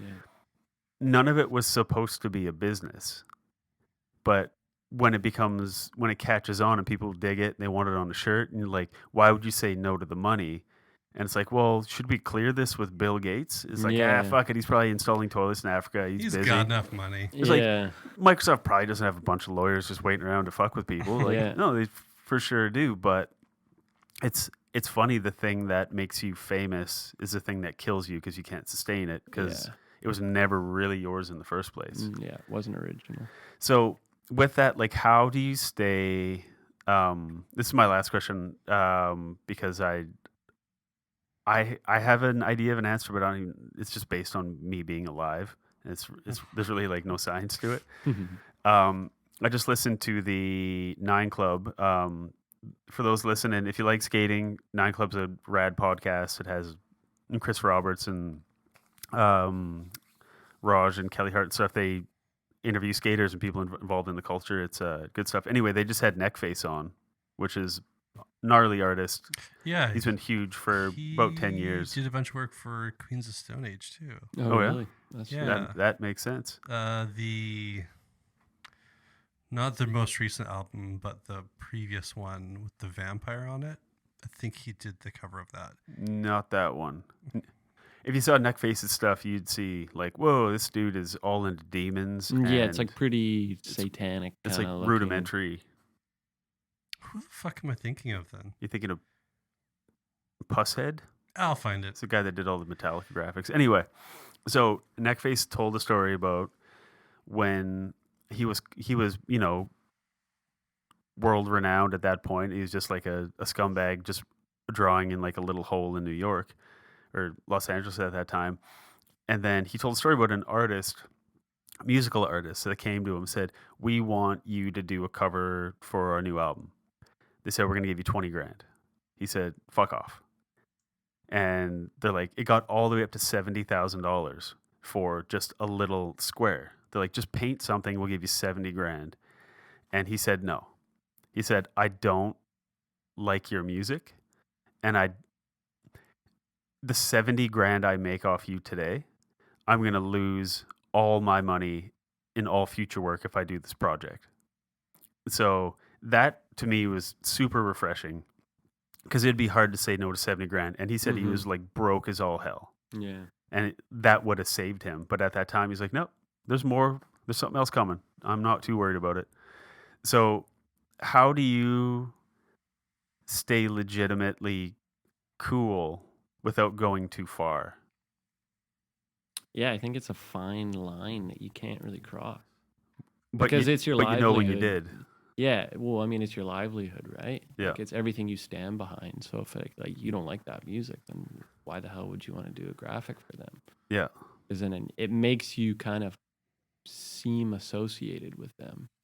But it's funny because with what Marcus and I do, if somebody came to either of us and said, we'll give you 70 grand to design our album cover, I wouldn't be out the door quick enough. I'd be like, sure, let's go do it now. Yeah. Because our industry makes things for everybody. Yeah. But with like things like music and skateboarding and all that, once you align yourself with that industry, Yeah. that is like no fucking outsiders, no Exactly. whack shit, Yeah, then yeah, it's yeah. like you're cool forever, like Jim Phillips, Mm-hmm. who does all the Santa Cruz stuff, but you're also limited forever. You can't, if you ever make that big payday, you can never come back to skateboarding. Yeah. You're basically like you'd be selling yourself out. Yeah. So like, what kind of thing would you want to stock at Good News because the vibe is cool and the graphics are cool, but you would never bring into the store just because it would kill your credit? Ooh, yeah. There's quite a few. Like, What West 49 brand? yeah, pretty much. Man, they got that on lock. They don't let that out to nobody. A lot of the primitive stuff, like, I don't know. I don't really like it too much, but it would sell Yeah, like quite well. like the primitive clothing line rather Primitive- than the yeah, skate. the clothing line, like Yeah, I personally don't like it, but yeah. I feel like I could probably make a lot of money off it, and Well, it's like the people would be pretty bummed on that. They would be like, "You're selling the Dragon Ball Z primitive fucking shit." All that- Like, I don't need that. Like, when the brands get into licensed collaborations, there's nothing lamer. Like almost, I can't remember the last time they didn't do like a fucking Tom and Jerry board Yeah. or like a Joker or Batman. They've been licensing stuff forever, mhm. and they had this like multi-year deal with Hanna-Barbera where they would just release, Muttley and whatever, all these old Yeah. cartoons. And Chris Haslam, who's one of my favorite skaters because he's just like a mad scientist. He's from Vancouver. He left almost, and they said, "Why?" He's like, I don't ride for fucking Tom and Jerry. Like, Yeah. like I want to go." And now he has Brainchild skateboards that he started. And he draws all the graphics. Yeah. Oh, if you also follow, what is it? The Bulbarian on Instagram. It's Chris Haslam's. He draws famous people, but as testicles. Mhm. So it's all everyone's a big Yes. sack, and then like there's like a Hulk Hogan one and all that. But yeah, anyway, It wasn't Neckface. It was Boneface. Boneface. Oh, He did a big the other face. Yeah, Yes. he does that big like rainbowy. Oh no, I'm thinking of Bone Thrower.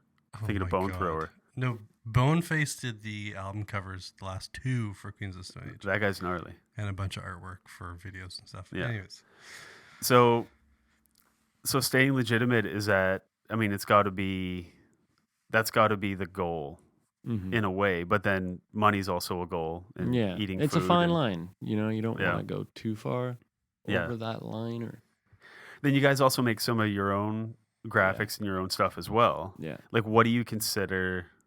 Like, do you think about what's right for the shop? Do you think about Yeah. like, 100%. and that's it? Yeah. Well, I mean, we're not going to put a graphic out with like nudity or, Yeah. it's all stuff we want to get behind as far as the graphic goes. Yeah. And we don't really do many of the graphics ourselves. We kind of branch out and get other people to do them Yeah. because we want to have different touches and different people doing different graphics. And Yeah. so, yeah. Which is what skating's all about. Like, Yeah. like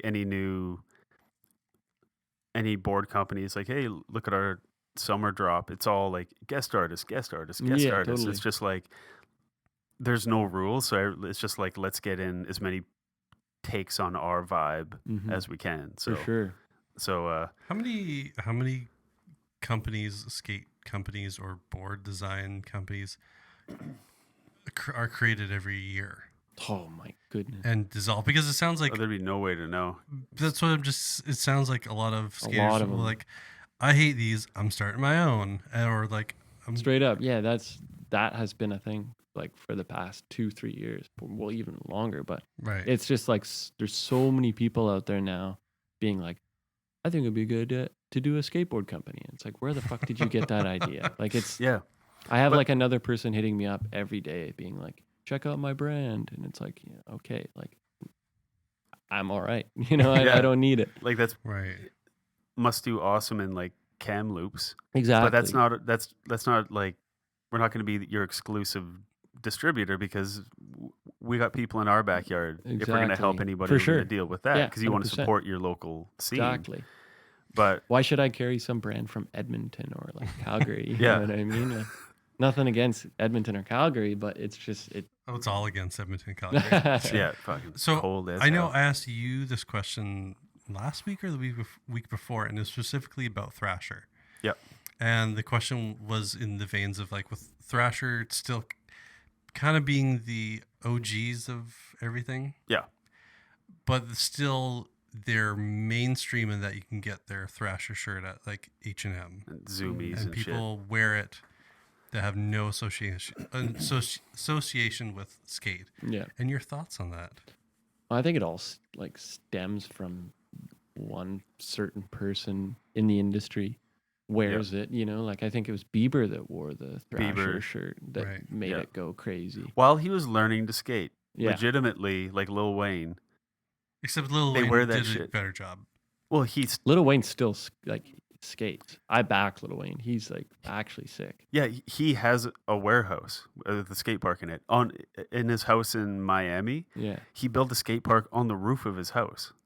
Like he Yeah. loved skateboard. Like he would release clips forever, and it Mhm. would be like shove it to like axle stall to like yeah, you shove could it like to see axle him stall, progressing. and now it's like kickflip, and he's like you can see him learning how to skateboard, Yeah. and he's like an old promethazine Yeah. fucking monster, and he's like focused on skateboarding, and it's gnarly, and he invites pros in to skate with him and stuff. He was on the 9 Club. That was a great episode. Yeah, totally. And he's just like he likened it to hip hop, where it's like if you know, you know, Yeah. and you don't know unless you do it. And I If feel you like don't do it, you're a fan, and that's cool, but you don't know till you know. And I feel like, yeah, like when he first started doing that, people were like, "What? Like, yeah, get out of here." Yeah, that's That's- kid stuff. Yeah, like- that'll die out, and then all of a sudden he just kept doing it, stayed consistent, and people respected it. So I think that's what's going on with the Bieber thing right now. Is people are like, "Oh, this fucking idiot," you know, like Right. he'll probably stick to it. So does Lil Wayne have a skate company yet? Yeah, I think it's called Trukfit. Fuck, I knew that. Oh yeah, Trukfit. Yeah. And you know what? The thing is that like within hip hop, like you read interviews with like Stevie Williams back in the day, like a pro skater, owns DGK now, and like a lot of skaters that came from like African American communities where they were like bullied for liking skating. Like that's white people shit. Don't do that. So a lot of them had to like genuinely struggle to skate and to be recognized as like this isn't just a white person. Like this is a cool thing that I like doing, and I like dressing like this. I like, the whole vibe. And if Lil Wayne is like the in for a bunch of kids to be like, I want to be like Lil Wayne before, and now I want to be like him when he's skating, Mm-hmm. and I'm gonna buy a Trukfit board because that's to me that's core because that's Lil Wayne. It's just more people skateboarding, Yeah. and that's the win. Do you think it's time that they make another skateboarding focused movie? There's been like drips of it in movies like Triple X, where Vin Diesel skateboards, sort of Like a tornado or downhill. something. I think The Rock actually skateboards in something too. Movies Is it always get it time? wrong. Is it time for It was. a new It dedicated? was. It was or Well, I mean, yeah, I feel like during those movies coming out, there was a lot. You'd see a lot of it. You know what I mean? But like you were saying, mid '90s. I think it's a great movie and everything, but I just, yeah, there's just certain points like you can't replicate that stuff. Well, like it's trying to make a movie, like a scripted movie about punk. Yeah, It's gonna seem lame. yeah. well, I mean, sure, but Rad didn't come out as lame. Rad is great. Mhm. So I would rent Rad, Thrashin', or Gremlins every week when I was a kid. Nice. My brother and I each got to pick a movie. So one of us would pick Thrashin', and the other one would decide between Rad and Gremlins, and that was it. Yeah. And that was all we would watch. So Crew Jones and Helltrack, that guy's a magician.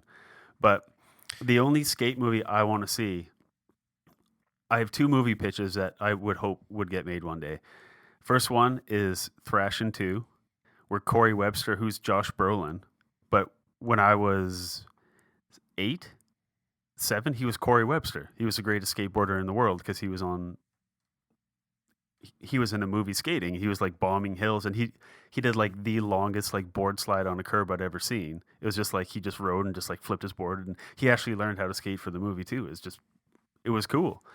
I want to see Thrashing 2 where his kid is now like a pro or like an am and struggling. He's like, when I was a kid at the LA downhill and hooking the daggers and trying to fuck me up while I was banging his sister in my RV. And the Red Hot Chili Peppers were in the original movie as the Red Hot Chili Peppers, playing like the skate bash or whatever. Yeah, but they were also in Point Break too, sort of.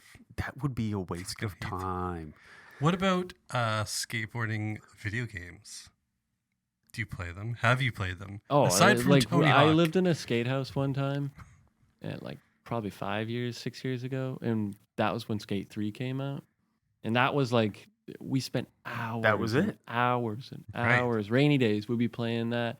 Like you can create levels and stuff in that, Yeah. and some of my friends have like made levels from Victoria. Like Vic High, for instance, they've made like a Vic High level where you can like skate Vic High. But yeah, they copyrighted the controls, so nobody can make those controls, and those controls were the most groundbreaking. Yeah, But- EA did. But now, But they're not making any more No. No. of those. but do you know about the new one? Session? Yeah, I've seen a little bit of it. Yeah. It looks gnarly because you can turn off like automatic catch, Oh yeah. so you can flip it however you want Right. and then catch it when you want. So it's kind of like you can, like if you want to do like a Shane O'Neill like switch 360 double flip, you can do that. Oh, if you yeah. so it's just like it's way more skatey than even Skate 3. Yeah. It looks really cool, and it's the whole level's New York too, so it's Oh, all sick. East Coast. Right. So they got Brooklyn Banks and they got all that shit in there, Yeah, cool. and just the sound when it changes from like riding on the road to like popping up on like the East Coast cobblestones, and just that sound. I'm like, oh, that's like Yeah. Mike Vallely like flying over the barrier at the Brooklyn Banks in my head. It's just Yeah, like yeah. it's got that vibe. Like all the other ones are West Coast, and this one's like gritty East Coast. But Mhm. I always wonder how those games come across with the community, of like whether people think that they're just trying too hard or it's actually like, this is amazing. Yeah. This is what I'm going to do every day when I can't be outside. Well, I mean, if you look at the Instagram of EA and you scroll down, there'll be like Madden, 2020 coming out soon. It's all kids just being like, Skate 4, make Yeah. Skate 4. So there's like that cult, like brands, you know, there's that cult crew that just want more. Right. yeah, and Oh, man. it's a fun game. I mean, I'm going to buy Session when it comes out. I think it comes out next month for Xbox, and I think it's cold and fucking wet outside, and Yeah. I have something to kids, do, and yeah. I it's think like the- 11 p.m. and I have nothing to do. Finally, I'm gonna hit the streets. Yeah. I think the last one I had was Skate 2, Yeah. and I don't think I finished any achievement or any part of it. I just went around and just did That's shit. the funnest part. Yeah. Because that's the skating. You hit the streets. Hey. You don't. A to B type stuff. Yeah, there's not like I don't I popped over the curb. There's nobody there like didn't have to collect giving you skate $1. Like, good job. Yeah. Like, or videotapes. Yeah, No. videotapes. Oh, Tony Hawk. Yeah. Although Alright. that was still good. When it it came was out. so fun. It was Yeah. fun as shit, yeah. But it became like a cartoon. Where like even in like Skate 3 and like that Session one, you can play like the spin it to win it, like 900 to backside, whatever. But if you like skating, you can actually play it reserved. Like when I played Skate 3, one of my favorite tricks to do was nollie shove to backside nose grind to like revert out. Mm-hmm. And it's not like a flashy trick, but in my head it's like that's like the smoothest ledge trick. It's my favorite ledge trick. But it's like, well, I can do like laser flip to blunt and blah blah blah. It's like even if somebody could do that, it would look ugly. Like Yeah, you gotta like save that you gotta shit like for- put the steez in it and like smooth it out and make it look good. but- Simplify it. yeah. Jane, do you have time for a quick game after a quick break? Yeah, sure. Yeah. All right. Yeah. All right. We'll be back in a few minutes. Bye.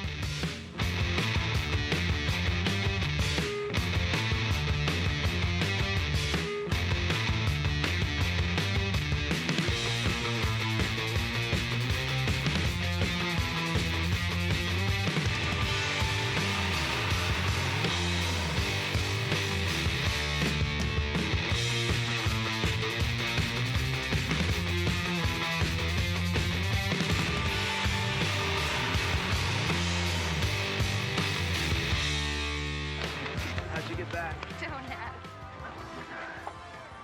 Hey, Webster. Man, that was insane. Chrissy, I'm really glad to see you're back.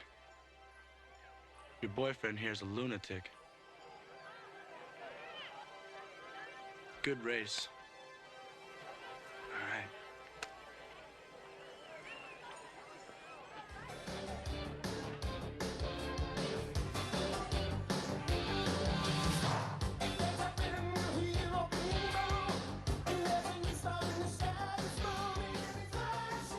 Your microphone's behind you. No, it's not. Welcome back, everybody. Hope you like listening to whatever we made you listen to, like this show. All right, I put together a game. Jayden, we were supposed to have Jayden's partner at Good News, Yes. Matt. Yeah. He has kids, and he couldn't make it. I have kids, and I used to not be able to make a lot of shit, and now my kids are large, and they can feed themselves, so I can do not whatever I want. But yeah, From like reasonable. every 2 weeks, from like 7 till 9:30, I can do whatever I want, which is this. So I put together this game. It goes from old school, mid school to like new school stuff.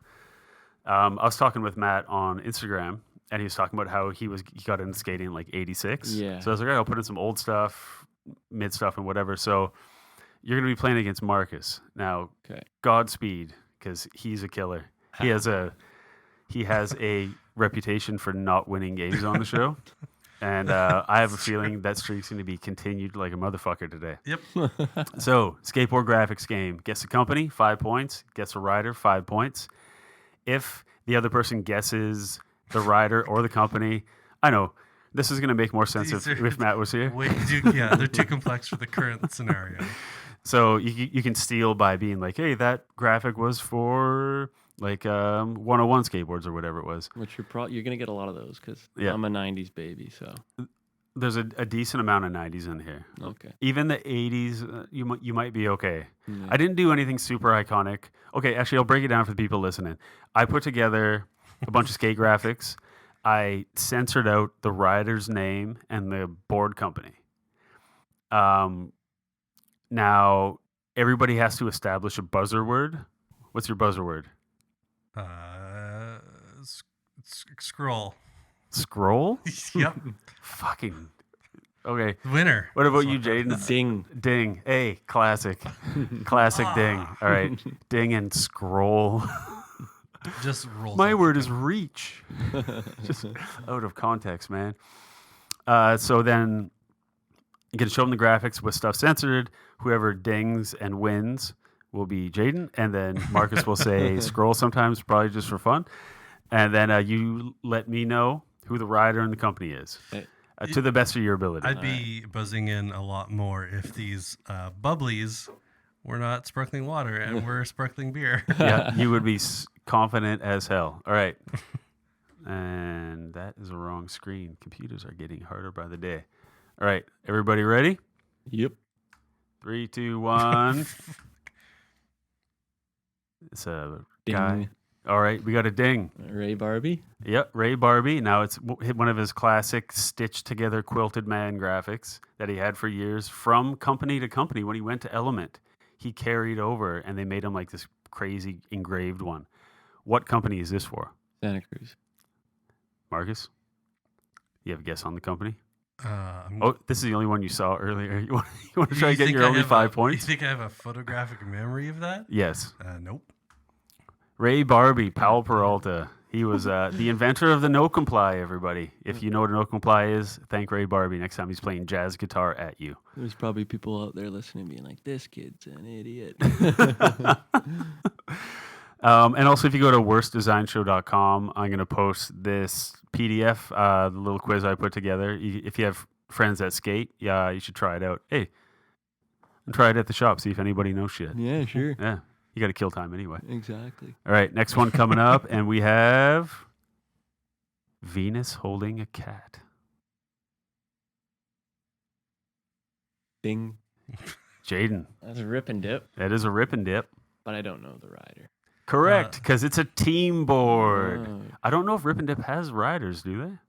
I actually don't like rip and dip. No? No, I heard some weird shit about them. So. Oh, really? Yeah. What did you hear? I just heard that the owner is not cool. Oh, well, Yeah. All right, Rip and Dip, go to hell. The next one we have up, kind of a weird bat guy. These were real big in like late 90s, early 2000s. That's a ding. All right, Jayden. Habitat. Oh, same family. Marcus, do you want to steal? Nope. All right, Jayden, do you want to steal? I just like the artwork. Yeah, it's Yeah. not bad. It looks like the old that pattern from the 80s, on the cup. And Oh, the yeah. plates. Like the coffee cup. Solo cup. Yeah. That is, I think that he It's- has, It's a the specific artist, yeah. the artist on this, he now has Darkroom, which is a sweet company. And why am I blanking on his name? Shit. All right. It has to do for the current owner of hockey skateboards, It's a workshop board. workshop board, Okay. rider, owner of hockey. Is it a Van Engelen or It's Dill? a Van Oh, Engelen. Okay. Still one of the greatest skaters known to man. Skater of the year 2 years Definitely. ago. Yeah. And that photo I got, that's him, Anthony Van Engelen, holding a handgun pointing at the camera. What's below that is he's on a razor scooter because Sick. Anthony Van Engelen don't give a shit. Nope. So that art, Darkroom. I'm going to have to look that up after because that's driving me nuts. All right, next one coming up.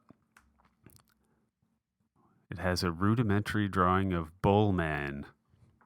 But it has like man eyes and human flesh, So, but bull.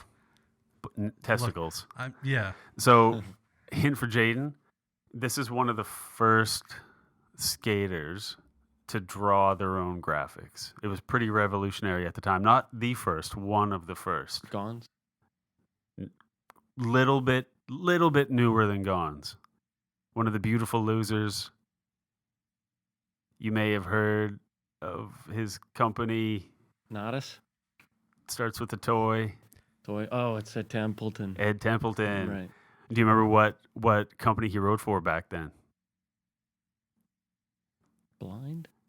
New Deal. New Deal. Yeah, New Deal, which, coming back now with all their 90s graphics, Toy Machine is reissuing New Deal graphics, Crazy. like a limited run. Yeah. But yeah, so Ed Templeton, who owns Toy Machine Skateboards, who draws all of the art for it, who is really such like a design artist, like renegade in skating, and has gone on to, well, Toy Machine's been around for maybe like 20 years, Mhm. maybe a little older than that, because they had like jump off a building and all this shit. And but yeah, so he did some very bad graphics back in the day. He had that cat board he did; it was terrible. His drawing has gotten much better now. Next one. This is new school. I think this is this season one of their models. I like this. I like Is it that too. Supreme No, think Euro Supreme. Palace. There you go. Which rider defected in a big move from two companies, went over to Adidas? It was Lucas Puig. Lucas Puig, the ledge mastermind who skates with a full thick beard and like the shortest purple shorts you've ever seen. The man is a dichotomy and he is magic on a skateboard. Like, I get that these are blinds, yeah. but it's got a real Halloween vibe to it right now. It's mummy-ish. It's true. I'm Yeah, that's digging kind it. of what I Yeah. think too. Yeah, so this is one of its new ones for Palace. It's Venetian blinds with googly eyes poking through. All right, next one we have. It's a purple rabbit, purple cat, polka dots. That's a ding. That's a ding on Jayden. So welcome, Nora. Nora Vasconcelos from Welcome Skateboards. And she is quite an artist herself. She does some gnarly stuff. Her dad was a graphic designer forever. Cool. And always, I think Adidas put out like a 10-minute or 12-minute video with her and just about like about art and creativity, and just she was raised in the house like, here's your equipment, here's how you make stuff, just make stuff all the time. So yeah, she does some pretty rad art. So Nora Vasconcelos, good skater as well. Next up, parody board from the 90s. And think of an ad. It's okay for those of you listening. It's like the Tony Hawk Iron Cross Eagle, but it's like dodo or something skull instead. Think about an ad from back in the day, directed right at George Peralta. It had Gons. I think it had Guy Mariano in it. And Scroll. all right. Is there a company called Bagel Bites? No, that would be a Tony Hawk company because he was sponsored by Bagel Bites for a time, and that is legitimate. Is it a blind? It is a blind. Do you know the rider? Is it Mark Gonzalez? Go to when they're driving the car. Who's in the right seat, or is it in the back? Andy Roy? No. Mallrats? Actor? Jason Lee. Scroll. My name is Earl. Jason. Jason Lee. So yeah, they did these parody graphics when they formed Blind. Mark Gonzalez and Jason Lee, and I think maybe Rudy Johnson was the other one. And they came out with classic Powell graphics, but fucked with them. So this one is like the Tony Hawk one, but it's like a dodo. The Rudy Johnson one was like the Per Werlinder board, where it's kind of like the Viking skull, but instead of Viking helmet, he's wearing a football helmet. Mm-hmm. And then the Mark Gonzalez one was like the skull gripping the dagger, but instead of a dagger, it was a banana. And they brought out a full page ad saying like, "Dear George Peralta," it's basically like, "Fuck you. We left your team. We made these boards, and now we're doing our own thing," which is pretty rad. Jason Lee, for those of you who know him from My Name is Earl, you don't know that he was one of the greatest street skaters to ever live. He has like the greatest 360 flip known to man, and he still skates, and he owns stereo skateboards with Chris Pastras. I'm just proving to myself that I know things now. Fuck. Tom Green was also a subpar.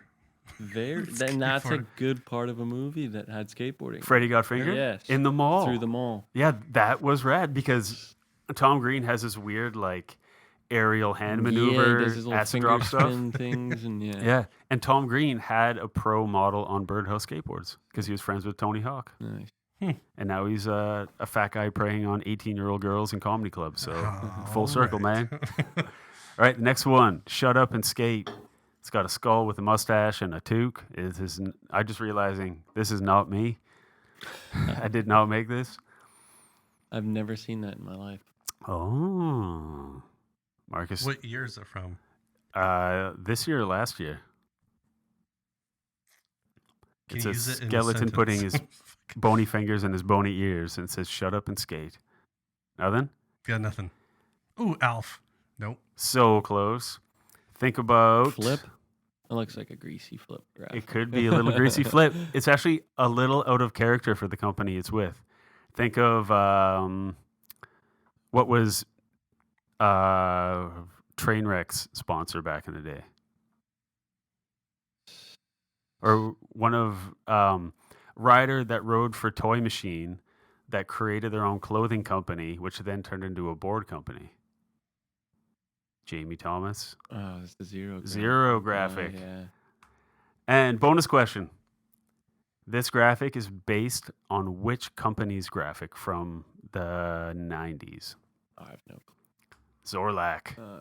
Way See, before what my the- time. Yeah, it was a super iconic old Zorlak. And Zorlak boards, the guy that did most of their graphics was, I never know if it's Pusshead or Pushhead, but he's a guy that did like the Travis Barker Can the Drummer Get Some album. He did the artwork. He did all this metallic artwork back in the day. Like if you see Pushhead stuff, you know, oh shit, I've seen that before. But he did Zorlak graphics, like shrunken heads with bones in the mouth and stuff back in the day. Really cool stuff. Are they still around? Oh, Zorlak? Yeah. Oh, I think they come and go. I don't know. It's like a consolidated skateboarding. I just like- they might be around. I Who love knows? the name Zorlak's a great name. because what was the not the genie, but the wizard in Big. You know the one that they Oh, have yeah. like Coney Island. What's Wasn't it that? Zorlak? Oh, yeah, maybe. no, that was Zoltan. Zoltar. Yeah. Zoltar. Zoltan was Yeah, from yeah. something else too. So But yeah, it's like it's in that realm. It's Yeah. a great name. it's Yeah. an awesome name. It's a powerful name. Yeah. Yeah, and I put the Zorlak all on top of each other because that's what they would have on their boards with like a big skull in the middle. And I mentioned earlier, I'm old. 1986, I was a young man. All right, this is a classic graphic. Don't know if you know this one. The Rodney Mullen. Nope. It's think of old school skater who is now the accordion player for Flogging Molly, the Celtic-y punky band. Flogging who? Molly. It's an H Street board. I'll give you that. Matt Hensley. Oh yeah. Yeah, old school dude. He I think he owns a bar in like Vista, California or something too. But yeah, he's like a full-time accordion player, which is respectable, I guess. It's fun. But this was the state of the graphics back then. For people listening, it's like a really shitty drawing of a guy like doing kind of like almost like a Singing in the Rain-esque spin around like a street sign.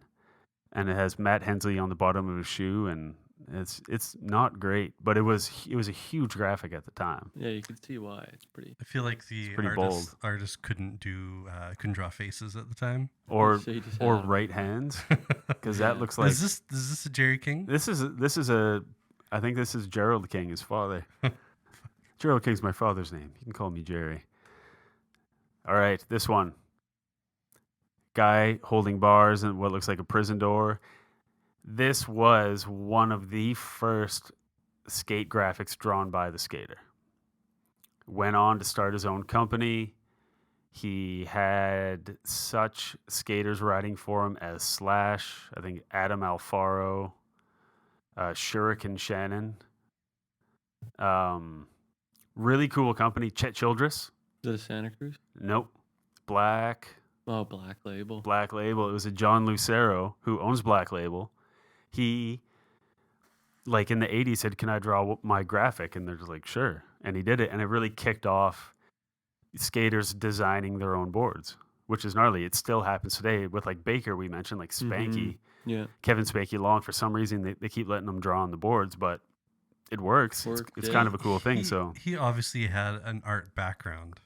yeah, Yeah, just for with like sure. how he did like the metal and all Well, that. the consideration of the proper shadows and doing metal right, and the Yeah. wood grain, you just don't jump into that from a Yeah, doodle. that looks pretty technical.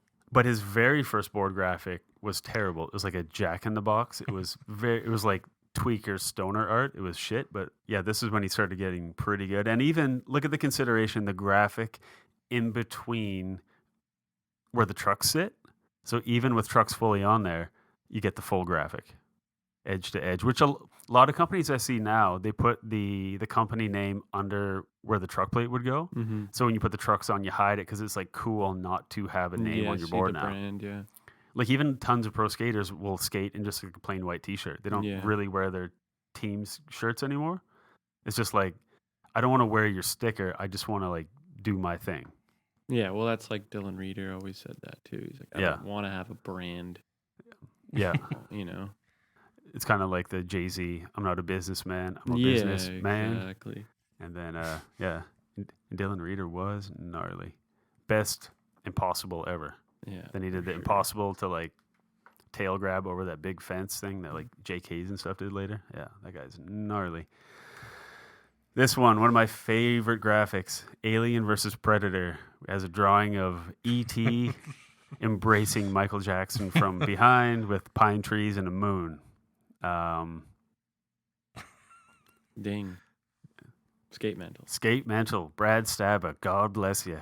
You and your fucking weird boards. But they're so funny. Yeah. And this one, team board by Donnie Miller, the artist. Artist Donnie Miller. He does tons of stuff like this, like pop culture, Yeah. kind of weird, quick drawings. But it's not an iconic board, but it's always been one of my favorites. It 'cause was a it's- big one when it came out. Yeah. Yeah. Yeah, that's a good one. This one, big, weird shape. Ding. I hear a ding. I didn't wait. Was that a ding or what's your scoop? What do you say? Scoop. It's Scroll. scroll, Oh. motherfucker. Pardonnez-moi. Ding, ding. That's a Hosoi. Hosoi, Christian Hosoi, Hammerhead. There's a rad documentary on Christian Hosoi about how he became, basically it was between him and Tony Hawk for Vert Supremacy. Yeah. Tony Hawk had the technical tricks. He would invent tricks every day. Hosoi would blast off the ramp higher than anybody. So when Tony Hawk invented 5 new tricks to bring to a contest, Christian Hosoi had to be like, all right, I got to launch 2 feet higher in the air because I don't have his tricks, and wore like full on like 8 neon Timex watches and like spandex and long hair with like the Motley Crue like headscarves and stuff. Like, and he was just like jacked, like he was in like super good shape, and he just looked like a fucking balloon animal. He was so good. And then he got horribly addicted to meth, but he's all back now, and like Kanye, he found God many years ago, and he's but he doesn't hawk it as douchely as Kanye was. So Christian Hosoi, I think we might have one more classic. Oh, it's a classic. KKK dude hanging by a noose on a tree. They reissued this board a bunch. The skater, he, I would say he's probably one of the most respected team owners in history. Universally loved. In business with Tommy Guerrero, Mickey Reyes. If you want to ride for real skateboards, you talk to this man. Yeah, the key stuff niggle. Jim Tebow. Jim Tebow. Jim Tebow, which you can barely so see. Bad at it. Barely see the So Tebow on bad. there. So this is when Jim Tebow for real skateboard. It was when they just had this. Actually, just read an article on it after I picked this one. There's like a 300 person KKK march in like Washington State or something like that, and Jim Tebow's like old school punk, like fuck racism, fuck authorities, and he's still like that.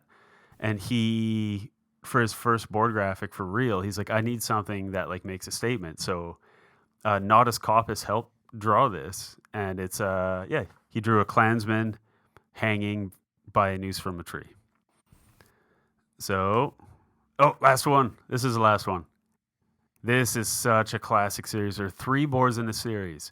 Rudy Johnson had one. Henry Sanchez had one. If you find the series all intact, I don't even know how many thousands of dollars it goes for on like eBay.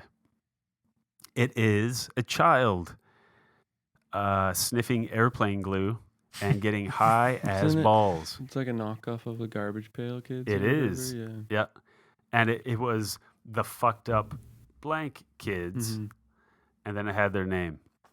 Now, this guy was amazing as a kid, was amazing as a young adult, went full on with meth and all that shit, got sober, came back, had a 2-song part in Fully Flared, and is a one-man legend. You want to take this one, Marcus? Tony Hawk. Close.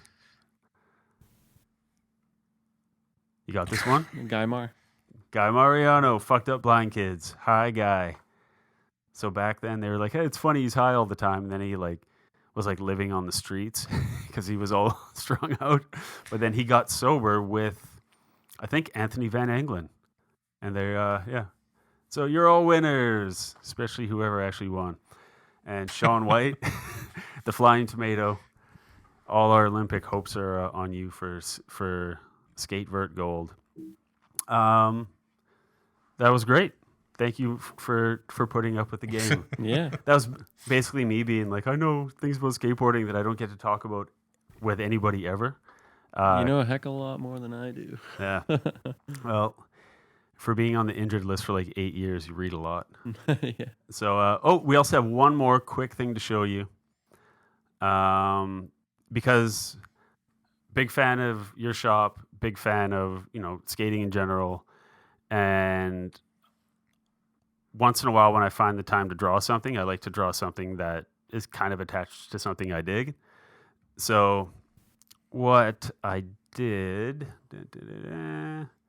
bad news for good news, we have a surprise. We do? Yeah. So For who? wanted to draw you something Sick. that just kind of like, just for fun, just because Yeah, it should yeah. all just be for graphics. So this For is just a little part of it. And for you you listening, go to worstdesignshow.com. I'll put it up and then I'll take it down immediately because I'll be too embarrassed. And then, so the full graphic is based off of a photo of Tom Waits at his dope. at the Hollywood. I think.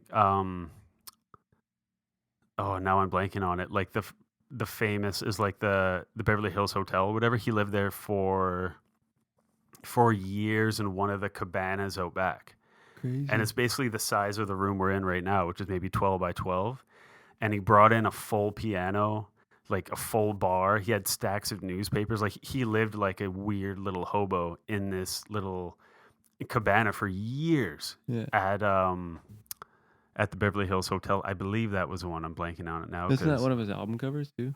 No, it's Him playing the close. piano? It's close to, that's his very first album, Closing Time. Right. Yeah. That Yeah. recorded when I think he was 21, Sick. and he sounded like a 90-year-old guy Yeah. eating cigarettes and glass forever. So I wanted something that represented the city too. Yeah, man, that's so sick. So if anybody knows, so it's a skeleton holding a newspaper with a cigarette over good news and broken board on the cover of the Bad Times. Basically, if you're skating around here, you have to watch out for rain and bird shit. You get a chunk out of your ass. When I was drawing this,